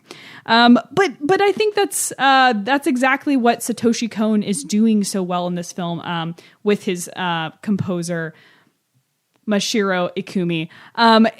It's just, I'm sad that there's not more literature that I could find, keep in mind, written or done about specifically the score of this, because I think it is noteworthy. And I think just like how Darren Aronofsky and, to some extent David Lynch carry similar themes and at least imagery through their work from Satoshi Kon, I think that there's some debt owed also to this score too. Sure. No, I think so. Well, I think Aronofsky's scores are wildly different than this, but I do think that one thing he does that's similar is Aronofsky opted for scores that are very atmospheric and are there to amp up the tension you as a viewer are already feeling from these already highly upsetting images you're seeing and scenarios you're in.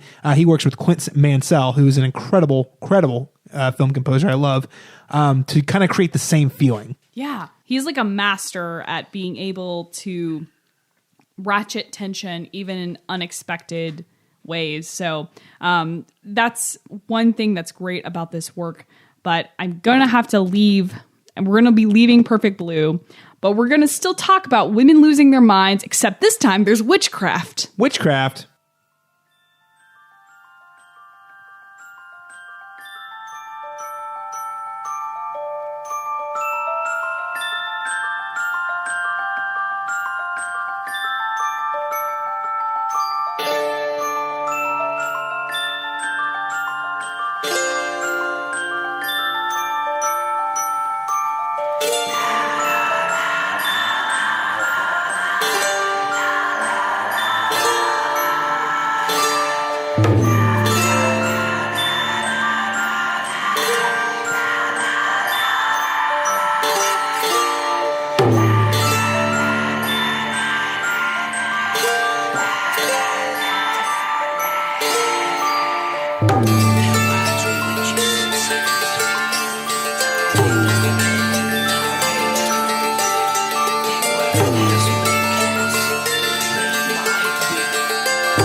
This is 1977, Dario Argento's Suspiria. Oh gosh, there it is. Yeah, okay, should have that's known okay. that. That's a great. No. That's a great score. Yes. It's a great film. Yeah. Oh, absolutely. And just the idea, harken back to the beginning of this episode, 1973, and here we have prog rock band Goblin composing the entire score for Suspiria. We've got that kind of similar tubular bells. We have that similar, like, weird asymmetrical prog rock dynamic going on. And I think that's one thing, again, going back to a film that is more recognizable because of its horror score.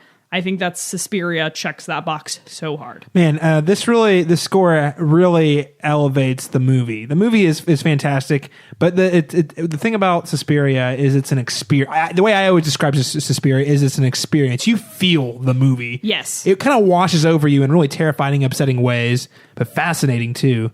So I think the score is a critical piece of that. Absolutely. Because there are some moments, I mean, it's still 1977, so, you know, we can't have the most beautiful graphics and the most realistic horror gore or anything, but without the score, without the oppressive nature of it, and again, what we talk about with Satoshi Kon's score for Perfect Blue, we're building this tension, we're ratcheting it up over time, so maybe moments that you wouldn't have reacted as emotionally to are now punctuated because of a score that sounds like that. For a lot of it is like, I mean, that's kind of just very chilling, man. awful. Yeah, for real. Sorry I had to do that. Talk about witchcraft, man. I feel like there's some people brewing a pot of evil right behind me. Yeah. One thing that is really interesting specifically about Suspiria's score too.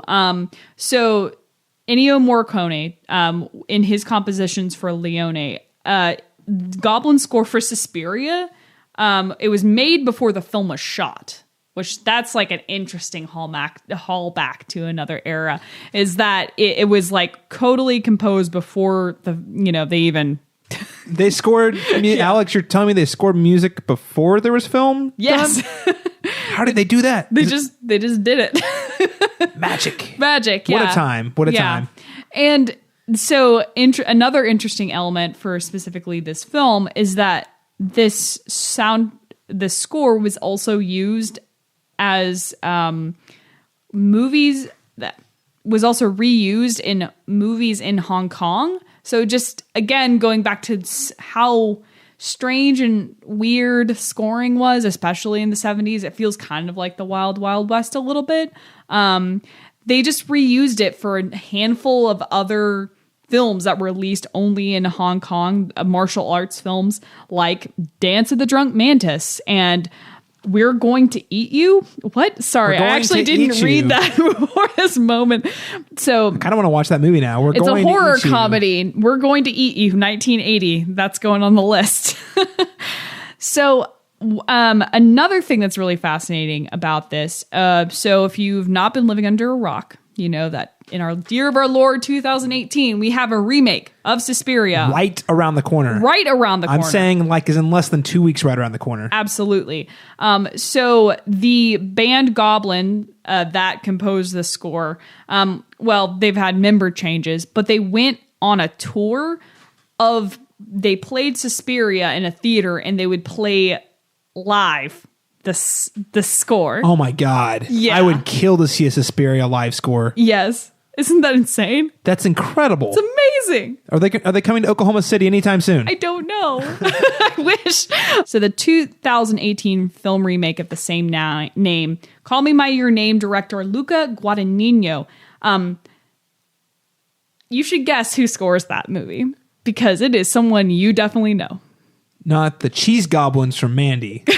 I wish. That's awesome. I mean, goblins. I thought that surely it would be in common with the name. Absolutely. Okay. All right. Give me 3 guesses and a tip. Give me a tip. Okay, a tip. They're also a modern prog rock superstar. Okay. Trent Reznor. Okay, we're in the right family. I'm in the right family. You're that's like a Radiohead. Okay, keep going. I'm out of guess. I got 3. I got 3 guesses. No, I know, but that is But not Radiohead. You need to who of Radiohead did the score? I don't know their names. Oh, okay. Because I'm terrible. But That's a member of fine. Radiohead. So okay, yes. So correct. Member of Radiohead, Tom York, frontman, lead singer, basically the man responsible for what we know as Radiohead. Oh my God, composed for Suspiria. So it's like full circle, right? So you have prog rock band 1970s composing the score for Argento's version of Suspiria. Now fast forward 2018, we have them Radiohead frontman York doing the same thing for the modern version of Suspiria. I love that shit. I cannot wait. It's great. I think only great things are in store. Even if this movie is not good, which I think it will be quite good, or if it's divisive, if nothing else. But I believe the score is going to be fantastic. Yeah. The title track, I think it's called Suspirium for the 2018 Suspiria.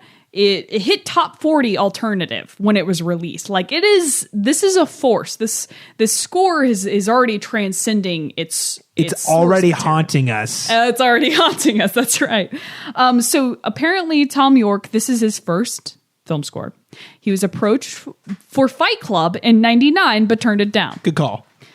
I honestly think that's fine. I feel like this is a more fitting project for what Radiohead does. Yeah, because I think Chemical Brothers for Fight Club, I think that was fit. That was also fitting. Very fitting. Yes. Yeah. I think the Fight Club's a great movie. Don't get me wrong. I'm just saying as far as like pairing. No. Yeah, that's exactly where I was going with it too, because I feel like Chemical Brothers, it's more of a slice of the era that fits more of that. And I think for what I know of Tom York and Radiohead, this film Suspiria, I mean, we've only seen the 77 version so far, but I think that this is more in keeping with his brand, aesthetic, vibe, right. tone, yes. his musical actual tone that he's established. It's weird. It's trippy. It's you feel the music. Yes. That is everything Radiohead lives by. You almost taste the music. Tasting the music. So he, in the film score, this is really interesting, no homages to 77 Suspiria. Oh, so it's completely original. Completely fresh. Ah. I appreciate this approach. So it is very interesting because, so we heard in that title track from 77 Suspiria, where someone from Goblin is like, you know, besides the blah, blah, blah kind of noise, someone is singing lyrics. There's plenty of sung lyrics throughout this score, which I find very interesting because that's kind of one man composes the entire, one man of one band composes the entire score for a work, and then he's actually featured singing on a lot of it. It's not just Sufjan Stevens with Call Me By Your Name to, you know, for that callback where he just sings the title theme and composes the whole thing. No, he like sings on like, I think it's like a good chunk of the tracks.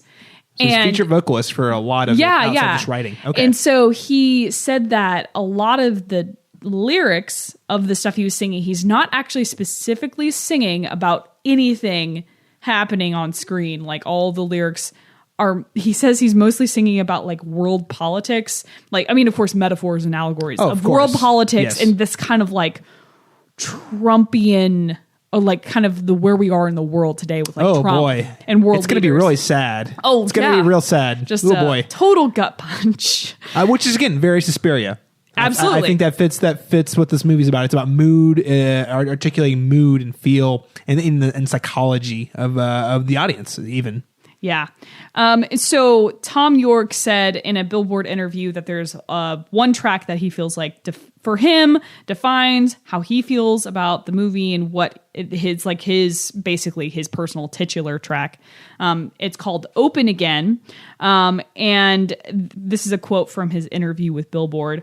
Open Again comes in a sort of pause in the film where they have a dance sequence. It's completely simple, and I wrote it literally from the script. And it just fell out. I tracked it to the sequence they had, and it fitted exactly. And so I think it's the most pure and simple statement in the film, I feel, lyrically. So we're going to hear that in its entirety. This is Tom York, Open Again, 2018, Suspiria.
Yeah, so that's something else, right? Alex, I feel like I just was at a concert and then was abducted by an alien and sucked into the UFO like by a straw. It's great. Oh, it's so good. And I feel like, we haven't seen Suspiria yet because God hates us. And we're not yet. It's not November 2nd or 3rd yet. Wait, it's really November 2nd? November 1st, whatever that Friday is. No, but I know, but it's not fucking Halloween. This is a spooky movie. It is in fact a crime if they wait until the Friday after Halloween to debut this film. I hate everyone. It's okay. But so Tom York and what he does here, I think it's so profound because it's one of those things where it feels like a perfect match from what we know of what his musical style and influence is. B, it feels like, how can you remake something. So it kind of gives me a lot of great hope for 2018 Suspiria, because it's like, it is kind of a remake. It is a reimagining. It's taking the story and pushing it, but it still feels like the original work, but it doesn't. And it is pushing something and doing something further. Well, it's like taking the idea of the original, like, hey, what did the original do really well? So we don't want to remake the original sound. We want to accomplish the same goals that it did without feeling like we're slavish to that existing material. Yeah. And so Tom York, he wrote a lot of sketches on piano. He cites Morricone a lot as being yes, good old Morricone. Yeah, and what he did. So there's like a lot of that kind of like white noise and like cacophonous rhythms, arrhythmic stuff. And that's something that we kind of hear across all the scores we've discussed today. There's a lot of that. It's like noise that someone has like manipulated into becoming musical. It sounds like otherworldly. You know what I mean? Like it takes a familiar sound, but then it warps into something that's otherworldly, and it's arrhythmic because it's not. It doesn't sound natural. And I think that taps into a very inherent human fear we have: the unnatural, things we don't understand. Right. Yeah, because I mean, both this film, at least the '77 Suspiria and Perfect Blue, have this thing in common of the breaking of this young woman who gets put through a lot of psychological duress, and then there is something that occurs in her life and it changes her life forever. And I think that all of these scores have been great at ratcheting tension, at kind of maintaining tension. And they're not just so reliant on the jump scare.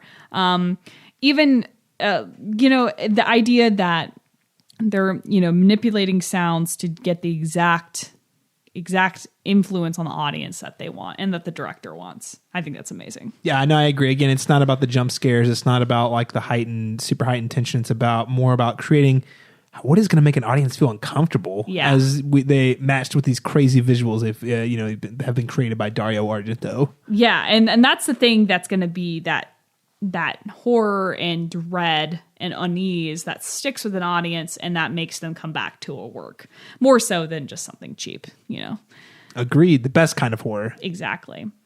Well, everyone, that's our show for this week. Please rate, review the Cinematic Schematic on iTunes. That helps more people tune into our show.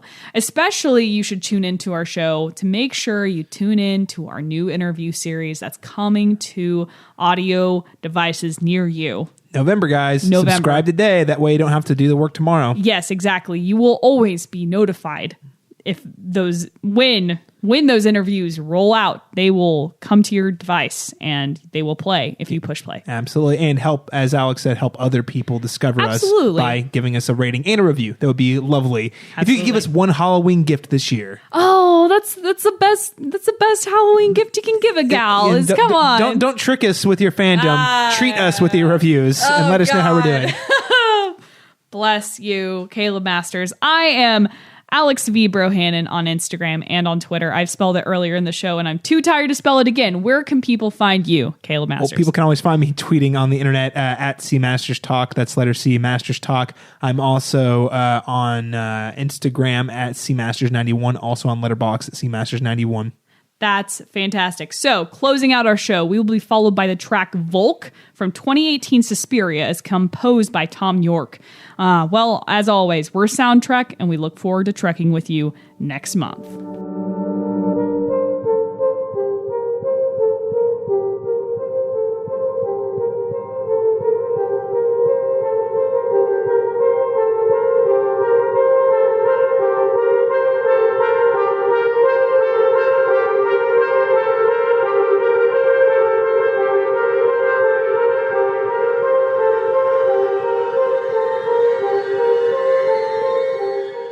The haunting sounds of the Cinematic Schematic haven't ended just yet.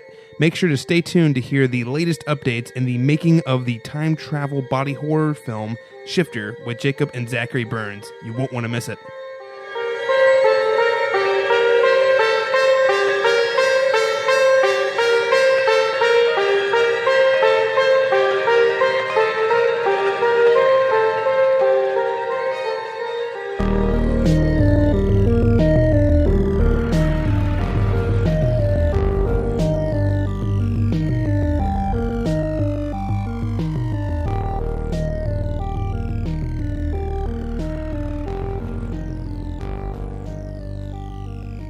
Hello, everyone, and welcome to this special segment of the Cinematic Schematic. I'm your host, Caleb Masters. We are joined once again by the producers / director / set photographer of the upcoming film Shifter, Jacob and Zachary Burns. Jacob, welcome.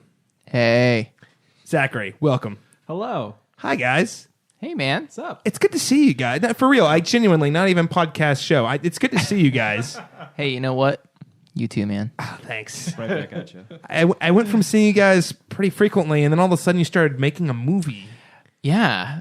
Suddenly we have way less time to like hang out and do stuff. It's weird. Yeah, I feel like all of a sudden there's a big Burns twin shaped hole in my heart, and I'm like, well, if it's not one of your birthdays or something, I'm like, I don't even see you anymore. Or Tower. Oh, sorry, birthdays or Tower Theater screening. Yeah, that's true. Yeah. No, for real though, it's a real pleasure to sit down with you guys and get to and for me, just as much for the listeners out there. For real, I'm catching up with them right now because I haven't heard all the cool stories. And so, if you guys tuned into our August episode, we talked with Jacob and Zachary about the making of Shifter. That was part 1 of our series, and we're going to be talking with Jacob and Zachary on the podcast, usually on a monthly or at least bi-monthly basis, to talk about how do you make a sci-fi body horror time travel film called Shifter. Now, for those of our listeners who have not been keeping up with Shifter film, or maybe this is the first time they've heard about the Shifter film project, could you elaborate on a little bit more on exactly what is Shifter? For sure. So Shifter will be my second feature film as a writer-director, and the third for Planet Thunder Productions. Fancy. Which is me, Zachary, and our producer partner, Vinny Hogan.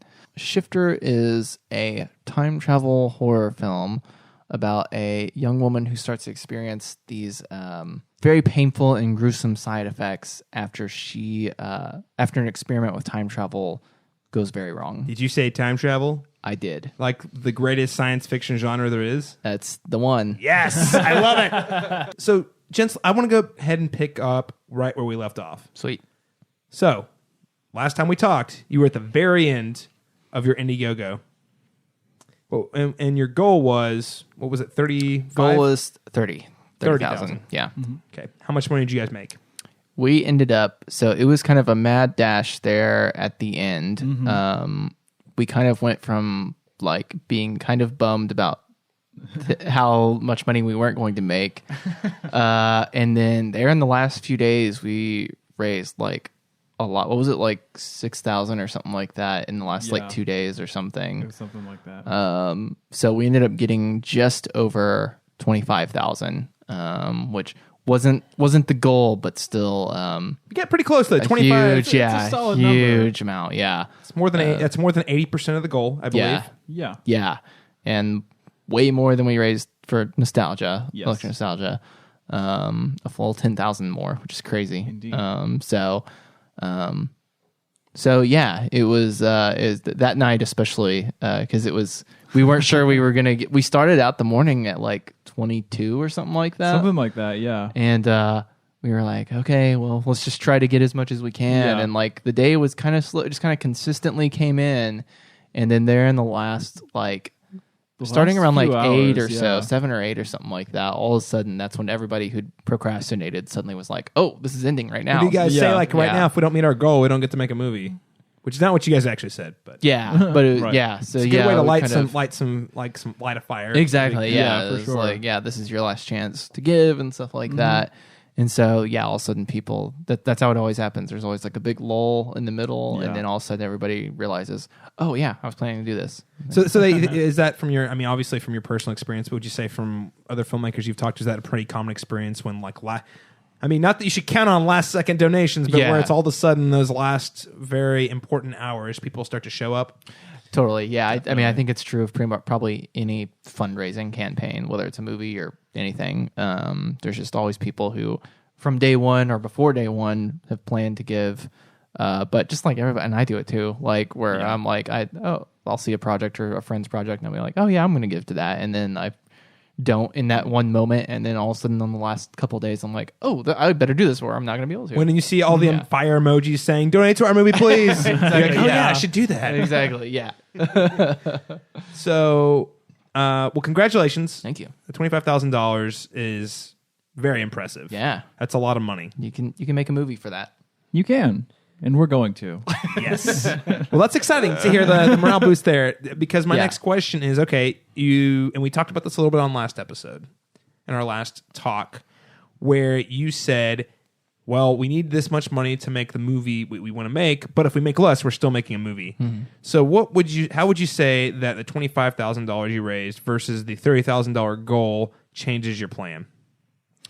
Yeah, we kind of took a few days after we got that 25,000 and just kind of have to reassess a little bit and just to acknowledge that, okay, we're gonna have to figure some things out and get creative with some stuff. And so what we've decided to do is we decided to split our shoot, because we really feel like we need 4 weeks to make this movie, to shoot it. And so what we decided to do was split that into two-week phases. Okay. So we're shooting the first phase for 2 weeks, starting in November, just in like 2.5 weeks or something like that. It's Yeah. coming up very soon. Right around the corner.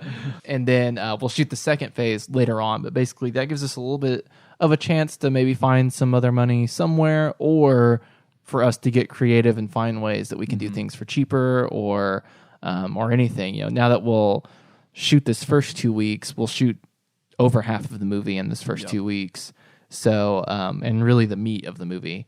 And so really from there, we can start editing, and we can look at what we've put together, and that might change what we shoot in the second phase. It actually could help make the movie better by giving us more time to be like, okay, here's what we got, here's what we need to fill in these gaps. Maybe what's written doesn't quite actually gel with that, or maybe there's more we need to do there, or we can just we have a better chance of figuring that out, and hopefully figuring out a way to do it cheap, or finding the money somewhere.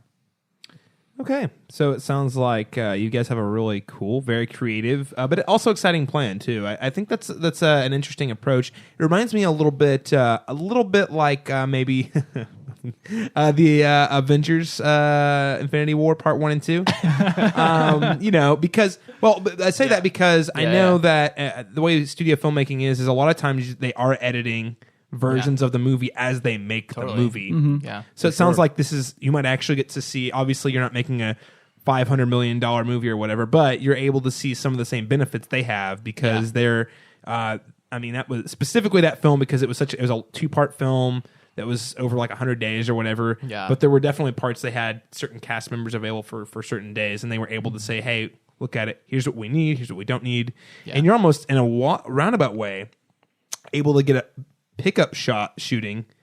Like you're going to be able to identify specifically. Totally. Here's a specific shot we need. So that might, alleviate the need for any sort of like pickup at an extra cost to you guys later. Exactly. Every movie most likely could benefit from some sort of like pickup shoot or reshoots or something like that. There's just things that on the day, for whatever reason you miss. There's a million reasons why you could miss something. Or the way you shot it, you find out it doesn't work for some reason. Yeah. And so it needs to be reshot for, literally any reason. Yeah, exactly. Does that ever happen to you guys where you do something and at the time when you're shooting it feels right, but then you actually watch it in the editing bay and you're like, wouldn't it be cool if we had a different version of this scene that fits a little more with the rest of the film? Does that happen often? All the time. Yeah. So there's a lot of times where in that moment, like that scene totally works in that moment. It looks great. You shoot it well and everything. Lighting's good, acting's good. But the way once you start editing everything together, it might actually not really fit in with, even nostalgia. We ran into that a few times where there's this whole sequence that we just completely cut out of the movie because it just felt like it was shot fine. Like it wasn't bad. But it just, when the scene played in the edit, it just felt like it was a scene from a different movie.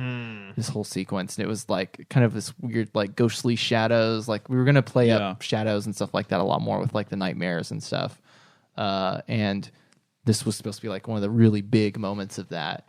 And we cut it out after the first cut. I think it left almost immediately because we were like, it just feels like a different movie. And so what we did some pickup shoots where we got Laron there, and we just shot a few close-ups that could kind of take what we had and kind of give us some connective tissue between the next scene. And really, it was stupidly simple. Like we shot her walking in a door. She like looked around. Yeah. Around the room, and she's like kind of freaking out, but then she just calms herself down. And that's it. And then and we got her like grabbing a photo or something like that. Just a yeah. few like kind of close-ups that, and watching it, you probably don't notice that. Yeah. For us, it was a kind of a what would you call it? A mishmash of things shot over several months. Yeah, in different locations. Yeah, we didn't even use the door that we actually shot in the movie. She's in a completely different house. Yeah. Actually, if you're paying attention really closely to her surroundings. Yeah. The magic of film. Yeah, exactly. Never ceases to amaze. Exactly. For sure. We shot some of the laboratory pickup shots in Zachary's in my apartment. bedroom. Yeah. With Shifter, what's great is now we've got time to, we can shoot this first 2 weeks. We'll be at a farm the whole time, which is nice. And then, we can start editing and look at where the holes are and schedule that into the next 2 weeks. That's very cool. I mean, so it really gives you an advantage to. I mean, it sounds like you guys. It sets you up to have more opportunities to make the film better, and that's only a good thing. Yeah. So that's really exciting. Yeah. Now you touch on you're in a barn, which brings me to. There's a couple different things I want to talk to you about today, and one of them being location scouting. Yeah. So since we last talked, you guys are saying, okay, the next phase we're going to be looking at locations. So obviously you've done that in the last 2 months since we talked.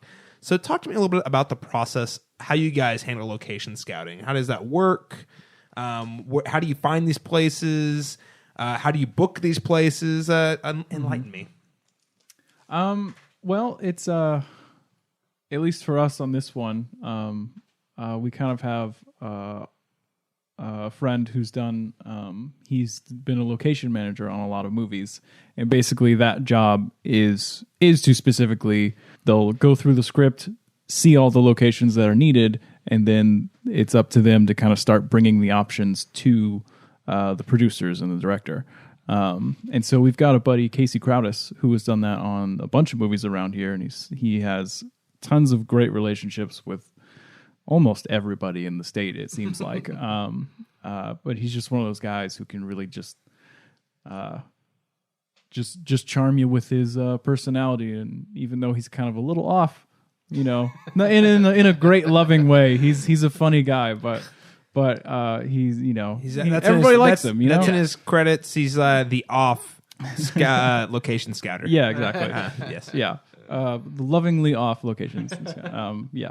But anyway, so we basically just went to him and was like, "Hey, man, we need a farm with the old house in Oklahoma. A farm? Yeah. Can you believe it? Wow. Surprisingly harder to find than you think. Honestly, yeah. But yeah, so we just went to him and we're like, "Hey, man, we need a farmhouse. It'd be great if there's a barn on the land as well." And we need to shoot there for 2 solid weeks. Inside and outside. Inside Both the and barn outside, the house. yeah. And he was like, "Great, yeah, I know these guys will have a house, and there's a barn on the property, and they're really easygoing, so yeah, it'll probably work out." And that's exactly what has happened. Which is in part a lot because of the relationship that Crowdis has built with the location owners. That we can do anything basically. So if you're a filmmaker who wants to have good location options, what you're saying is find a Casey Crowdis and be good BFFs with him.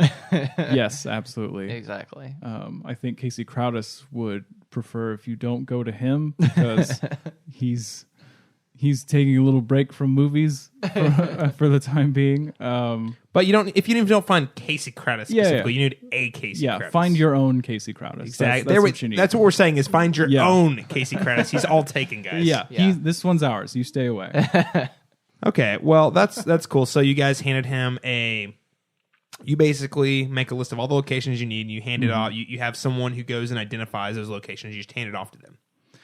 Basically, and then they just kind of... the process is they just kind of start sending you photos of these locations. So then we can look at them and decide, whether it looks like something we could use or not. And then from there, that's when you start Kind of narrow it down. narrow it down to what you kind of want, or at least who you want to reach out to. So we kind of narrow it down to what locations we think might work, and then that's when the location manager will start actually reaching out to the location owners and starting conversations, seeing if us producers and director can visit the location to see what it looks like in person, and then from there that's where you really make the decision on whether we think it would work for our movie. And kind of start talking to the location owners to see if they would be open to having a movie shot there. Yeah, because it's really a balance between you got to find the place that looks right, but it also needs to function. So you need to make sure there's power. You need to make sure there's bathrooms. You need to make sure there's just all these things. Place for makeup. There's just all these things you have to take into account. Something can look great, but if there's no bathrooms, then that's a whole nother issue you have to figure out. You don't just tell your actors and your crew hey, there's a woods nearby. Right? They don't appreciate that. They really don't. They really don't like that. You say it's for the art, right? It's for the movie, man. No, but you need so it needs to be so there's a lot of boxes there to check or to think about. Hey, this seems to be a place that's actually available by the owners. It needs to be a place that you can that fits what you're looking for creatively, and also it needs to function as a proper location, as in there's, like you said, power, bathroom, all of the necessities like a group of people working in this area would need to have, because it's actually still a workspace. Very interesting. And then where are people going to park? Which can, depending on location, sometimes is actually far away from the location. Totally. Luckily not this time for us. A lot of logistical stuff that I think maybe people who don't make movies or have not gone to the scale of movie don't really think about. And when we went and scouted this farm that we're going to use, we brought our gaffer and our production designer, art department guy, with us to the location. So then they can be looking for okay, the gaffer is looking at okay, where's the power, where's the electricity, do we need to bring more power somehow, generators or whatever, and then art department is looking okay, here's what's in the house, here's what's missing, here's what we think we're going to need to move, all it. So they're thinking about their own things, and they can tell us what they see and what they need, and so that's another thing I'd highly recommend is doing tech scouts and location scouts, and before we shoot we'll do another tech scout just to make sure we didn't miss anything. Okay, all right. So revisiting the same location, first by yourselves, next with the key stakeholders with your production crew and that group, saying who is going to have the most needs or need to have the eyes on this location before we make it. Okay, I think that's great advice out there. So if you're listening, guys, take note. Don't just make decisions and tell everyone to make it work. You make sure that they can work there. That's great.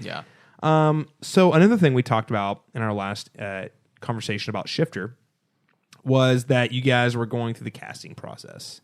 And clearly, we are just a couple of short weeks away from casting. Anyone who is following you guys on social media, which you can find shifterfilm.com is, of course, the website. And I think it's at Shifter on Twitter, right? At Shifter Movie. At Shifter Movie. On Twitter and Instagram. Woo. So, guys, go and follow those. But if you're not following those, you don't know that they have casted the film with a small but very exciting cast of awesome actors. So could you guys tell me a little bit about who are some of the more notable casting decisions and why did you decide to roll with them? So our lead for the character Teresa is an actor from Dallas named Nicole Fancher, and she is so great. She's incredible. She's really... We've worked with her in the past a long time ago. She was in a short film I did called Broken Boy, which is what I did right before Electric Nostalgia. And then she moved to LA and stuff like that, and so we haven't seen her in a while. But yeah, when she auditioned, I was excited because I knew how great she was, and she through the audition and the callbacks and everything, she just blew us away. And there was a moment in her callback where like for a second, I like forgot that it was Nicole and was like, oh my God, there's Teresa on the screen right now. So yeah, it was just very exciting. It was just, you could really tell, and just talking with her about the character since then and stuff like that, you just really tell that she really connected with this character on a deeper level. Like she really relates to the character a lot. And so that was that's who you want in the role, someone who really, really gets it. And so she's going to be great, and it's a really tough role, but she's going to be awesome. This is, of course, Teresa, who is the feature character in the film. If you're not familiar with Shifter, she is going to be the one who, I assume, travels through time and experiences body horror of some bad stuff sorts. happens. Yeah, some very not fun things happens to Teresa. Very cool. So Nicole, you watched her audition. You said this is the one. Yeah. And that was a pretty quick decision for you. Is that one that you? Because I know there's probably some of these that it's like a very, you go back and forth on. You have to weigh. You have to like make notes and say, okay, I like this spot. But her, was she one that you knew pretty quickly? Like, this is the lead. We, after the auditions, we narrowed it down to like, we had like 6 or 7 Teresa possibilities. Yeah. And they were all really, really good. They all had their own interesting take on the character. So going into it, I thought it was going to be super difficult. And it still was after the callbacks, but like she just really stood out from everybody. Like I said, like we had lots of great options. But yeah, it was just very obvious that she just connected much more deeply than the others did. So yeah, that's kind of what stood out. So after the callback, it was more obvious. Okay, very cool. So you have Nicole in the lead. Who are some of the other actors you guys have cast? Another exciting one is Josh Bonzi. Josh Bonzi. Whoa, Josh Bonzi, as in Electric Nostalgia. Josh Bonzi. That's the one. Oh.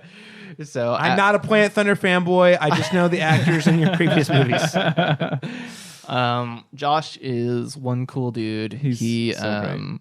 He anytime we play Nostalgia, everybody almost always was like, "Man, that guy was a really good actor." And we're like, "Yeah, right." I'm not joking. Yeah, we know. And I say just genuinely, he's really good in that movie. Yeah, he's so natural. Like, and he has this ability to, he can just bring so much personality to a character, even though, like, even in Nostalgia, like that character, I feel like on the page didn't have near amount the charisma and personality that he brought to it, just for sure, with his presence, and just like he's just able to instill so much depth and complexity to the character. And so yeah, it was the same thing with Shifter. Like he was somebody I've definitely wanted to work with again after Nostalgia. Plus he's just a cool guy to be around. Yeah, he was just able to take this character and Shifter, and just through the audition and the callback, it was again, it's interesting how it's almost like the characters choose who's going to play them sometimes. Like that might sound pretentious, but like that's it does. But it feels that way sometimes, because it just like I said, after the auditions, a lot of times like it was the same thing. We had a few options for that character, and we're like, oh man, this is gonna be tough. But then after the callback, it was obvious. Like there really wasn't a huge debate. Like, and again, it's not because the other actors were bad. There was just something that just really, they connected with that character in a different way. Very cool. Very cool. So you're kind of mixing some actors you've previously worked with a largely new cast of actors you haven't worked with. Yeah, most of them are new. We got lots of local actors, and then now I heard a rumor, and by that I mean I totally went to one of your fundraisers where he showed up, that the actor who played the most recent iteration of Pinhead. Yep. As in, it's from what is it? It's Hellraiser Judgment, right? Yep. Yes. So this is The 10th Hellraiser movie. 10th. Yes. 10th. That's a notable number for a horror film franchise. It is. So the Pinhead from the 10th Hellraiser movie is going to be in your film. So tell me about this guy. Paul T. Taylor is such a cool dude. So he's a lot of fun. He is so much fun. He is funny. Zachary worked on Hellraiser Judgment as the set photographer, right? I sure did. That was fun. I feel like that would be a fun movie to do sets for. That Okay. was a lot of fun. I don't want to go off on too much of a tangent, but just for a second, can we pause and talk about, and of course include your interactions with Paul here. But like, what is it like working on like a super ultra gory horror movie as a set photographer? Because I feel like you're probably taking pictures of all sorts of weird stuff.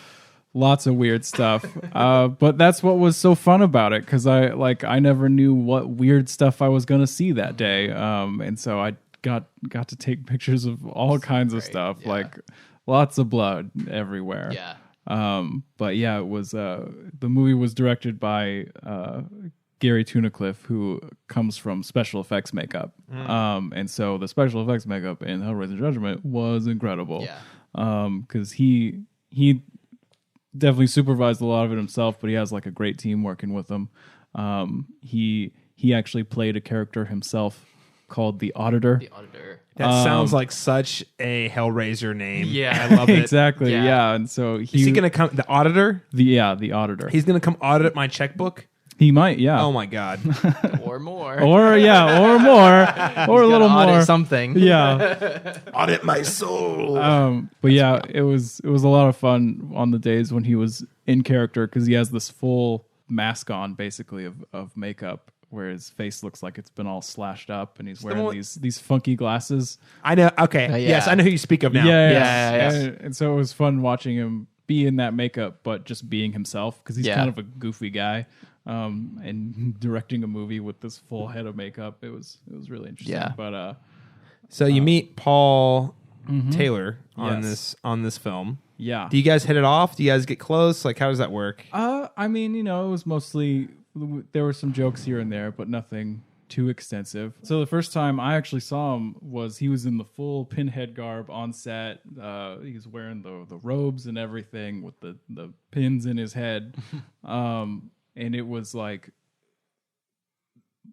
before, because that was pretty late in the shoot when we finally got around to doing the Pinhead stuff. But up until that point, it was like, okay, yeah, this is a Hellraiser movie I think we're working on. I mean, I knew, but it was like when it really sinks in. When Pinhead shows up on the set, Yeah, when that's when you Pinhead know. shows up, you're like, oh, like, damn, like this, we are making a Hellraiser movie. This is Like, an iconic, like Michael Myers, Jason Voorhees level Yeah. character we're talking about. Exactly. So it really kind of changed the vibe, and just, I don't know, just for me, it got me really excited about just being on set. Yeah. Seeing Pinhead do Pinhead things, and he ripped people to shreds, and it's great. But then, when because he's doing he does kind of this Pinhead voice, nothing too dramatic, but it's definitely different from how he normally talks.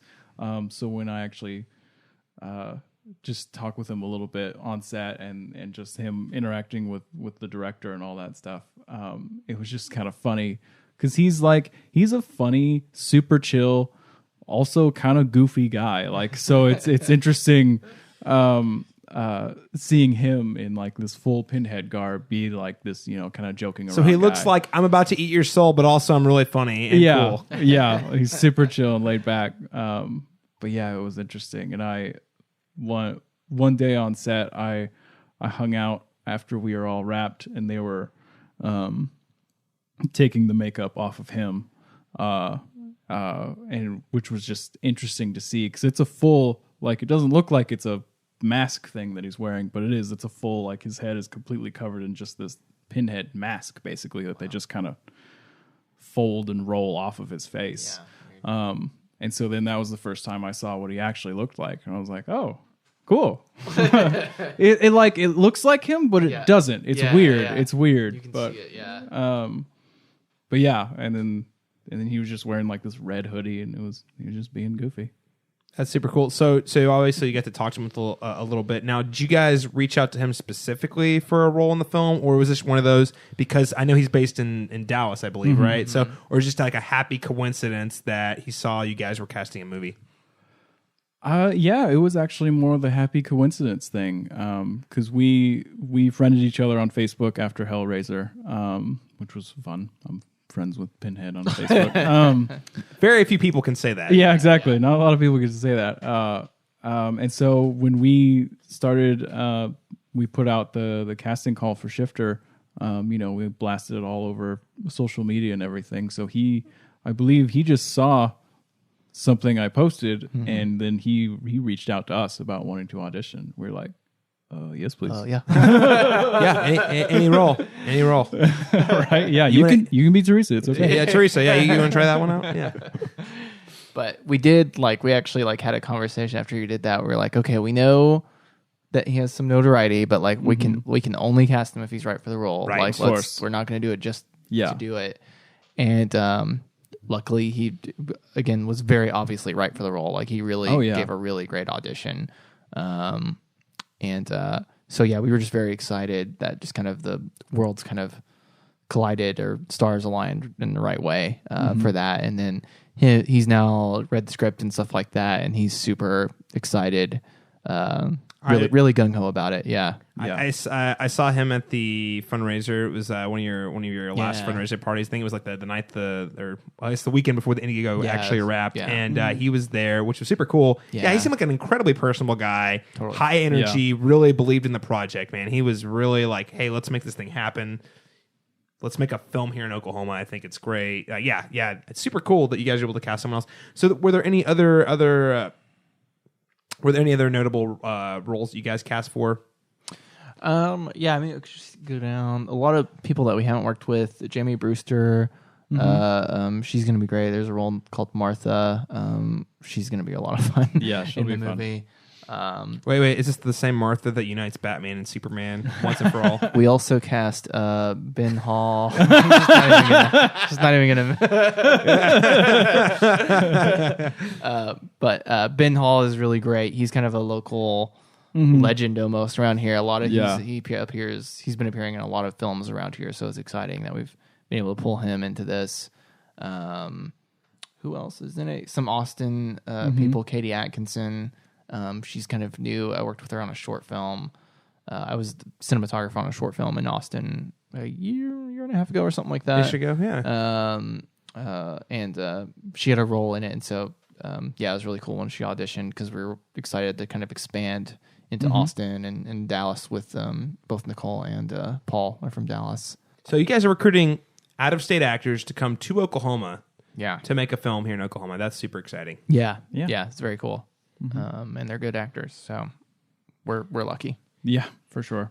So we're going to start winding down the conversation here, but of course, I have to ask you, where are we at now? You were just a couple weeks out before your start day for production, for shooting. So tell me a little bit about where you're at in the pre-production process. I'm sure there's tons of little things, and maybe this might be a good time to talk about some of the crew members you guys have recruited as well. Totally. That was the thing. After we got through the Indiegogo and kind of saw how much money we had and stuff like that, next step was just kind of break down the script. So we go everything and see okay, here's what wardrobe we need in all these scenes. Here's what hair and makeup stuff we need in all these scenes, blah, blah, blah. And just down from there, we just break it up into each department. And then from there, we kind of look at, okay, who do we want to fill the roles in each of these departments?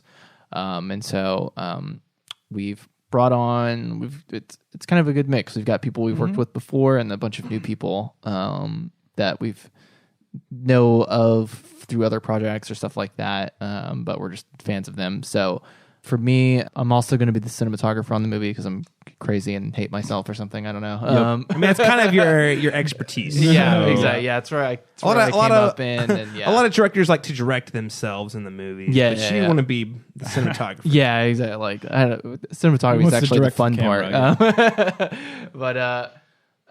But yeah, so then what's important for me is I need a first AC or first assistant camera. So I got this guy named Phil Bird, who I've worked with a few times. This will be first, well, I guess technically a second time now because I worked with him a couple of weeks ago as my AC. Yeah. But he's a great guy. He'll be in charge of the camera, keeping the camera safe, and I can tell him where it needs to be and how tall it needs to be and what filters and stuff like that, and he'll take care of that while I go work with the actors and stuff. So you need someone very trustworthy and pulling focus. That'll be his number one job, so I don't have to worry about it. And then our gaffer, who's in charge of lighting, and he'll also be in charge of kind of our grip department, which will be him. So he's doing like 3 different job roles. Yeah, Okay. exactly. Yeah, Everybody's kind of taking on a load here. Multitasking. Come on. Exactly. for sure. Yeah.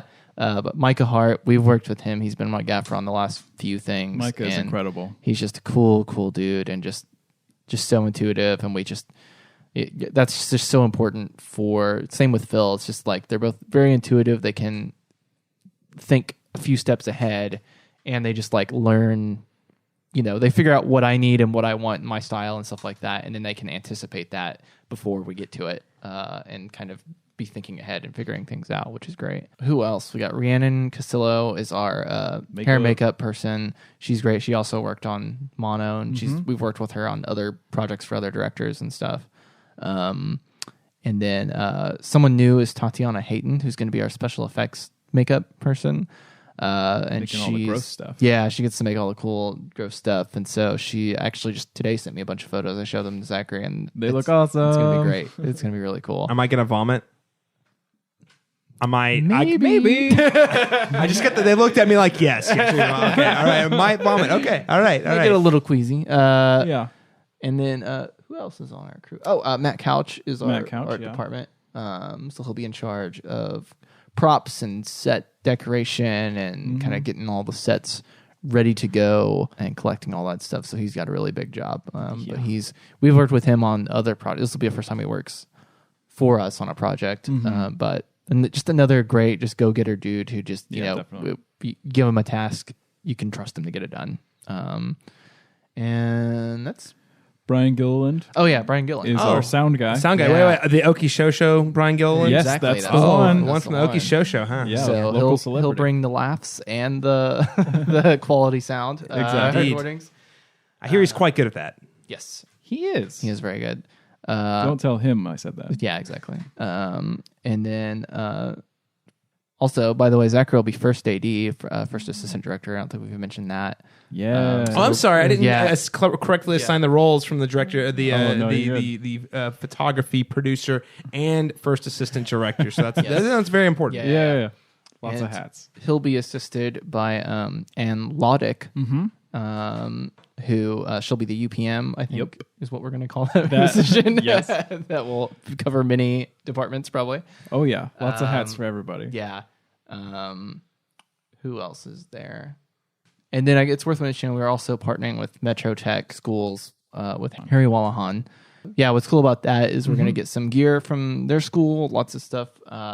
And the trade-off is that he brings some of his students, which can range from, it's a tech school, so some are high school, some are older, some are adults. And so basically that it's just a chance for them to kind of hang out on a film set and learn how to make movies and stuff like that. So it's great for them. And then we get some that, they can intern and AC and kind of help out. Get some and extra kinda, hands on set. Exactly. Yeah, just help us out on set. Definitely. So kind of a cool trade-off for everybody. So I think it's going to be a really fun set. I think it's going to be a really cool time. Well, it sounds like you guys are ready to go. Yeah, let's do it. We like to pretend. You guys are excited, though. Are you? Oh, yeah. Are you at all Oh, nervous? Anxious might be the right Yeah. word. Like I'm very, I can't wait to get on set, but I'm also want to make sure we've got everything ready before we get on set. Yeah. But yeah, I can't wait. We got a really cool location, got a really cool crew. Got a cool concept for a movie that we're just all really excited about, and gotten good feedback on the script and stuff. So, yeah, if we don't screw it up, it should be a fun time. Well, Fingers crossed. I think you guys are going to have a hard time screwing it up. You guys are very capable gentlemen with a lot of very capable support. So I'm very excited to see what you guys do next.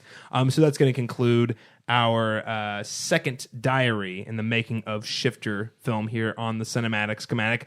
Gentlemen, before we leave off, I do want to give listeners a chance to know where can they follow two things. Where can they follow, first and foremost, Shifter Film on all the official air quote updates on Shifter, but also where can other folks find you guys online as well? You can follow everything Shifter related on Facebook, and then also our website, shifterfilm.com, and on Twitter and Instagram at shiftermovie. And me personally, if you're feeling crazy, You can find me on Twitter and Instagram at Left Eye Burns. Jacob?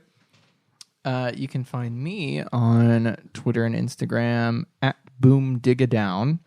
And I'd also like to mention, if you go to shifterfilm.com, there is a button that says donate. Feel free to click on that button.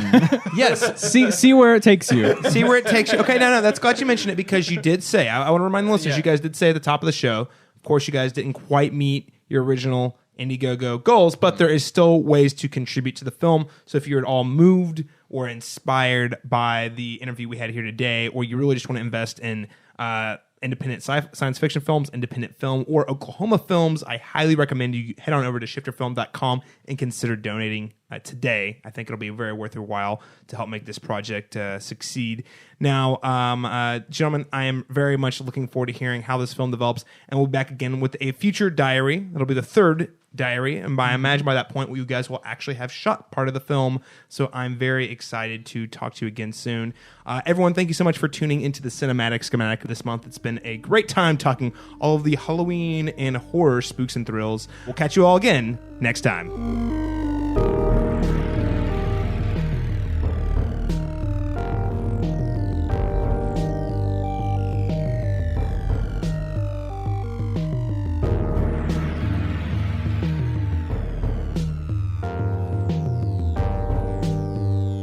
Thank you for listening to today's episode of the Cinematic Schematic, the official podcast of the Cinematropolis.com. If you enjoyed the show, head on over to Apple Podcasts or your favorite podcast app to give us a rating and a review to help us get discovered by even more listeners. Also, if you enjoyed the show, make sure to tell your friends about the Cinematic Schematic and share it on your social media. This has been a Planet Thunder Productions co-production. The Cinematic Schematic score was produced by Vinnie Hogan, and the program was hosted and produced by Caleb Masters. This month's film review was hosted by Caleb Masters, Laron Chapman, and Christopher Shultz. Soundtrack was hosted by Alexandra Bohannon, with selections from The Exorcist, Perfect Blue, and Suspiria 1977 and Suspiria 2018. We'll see you all again next month when things get pulpy in our month of Noir-Vember.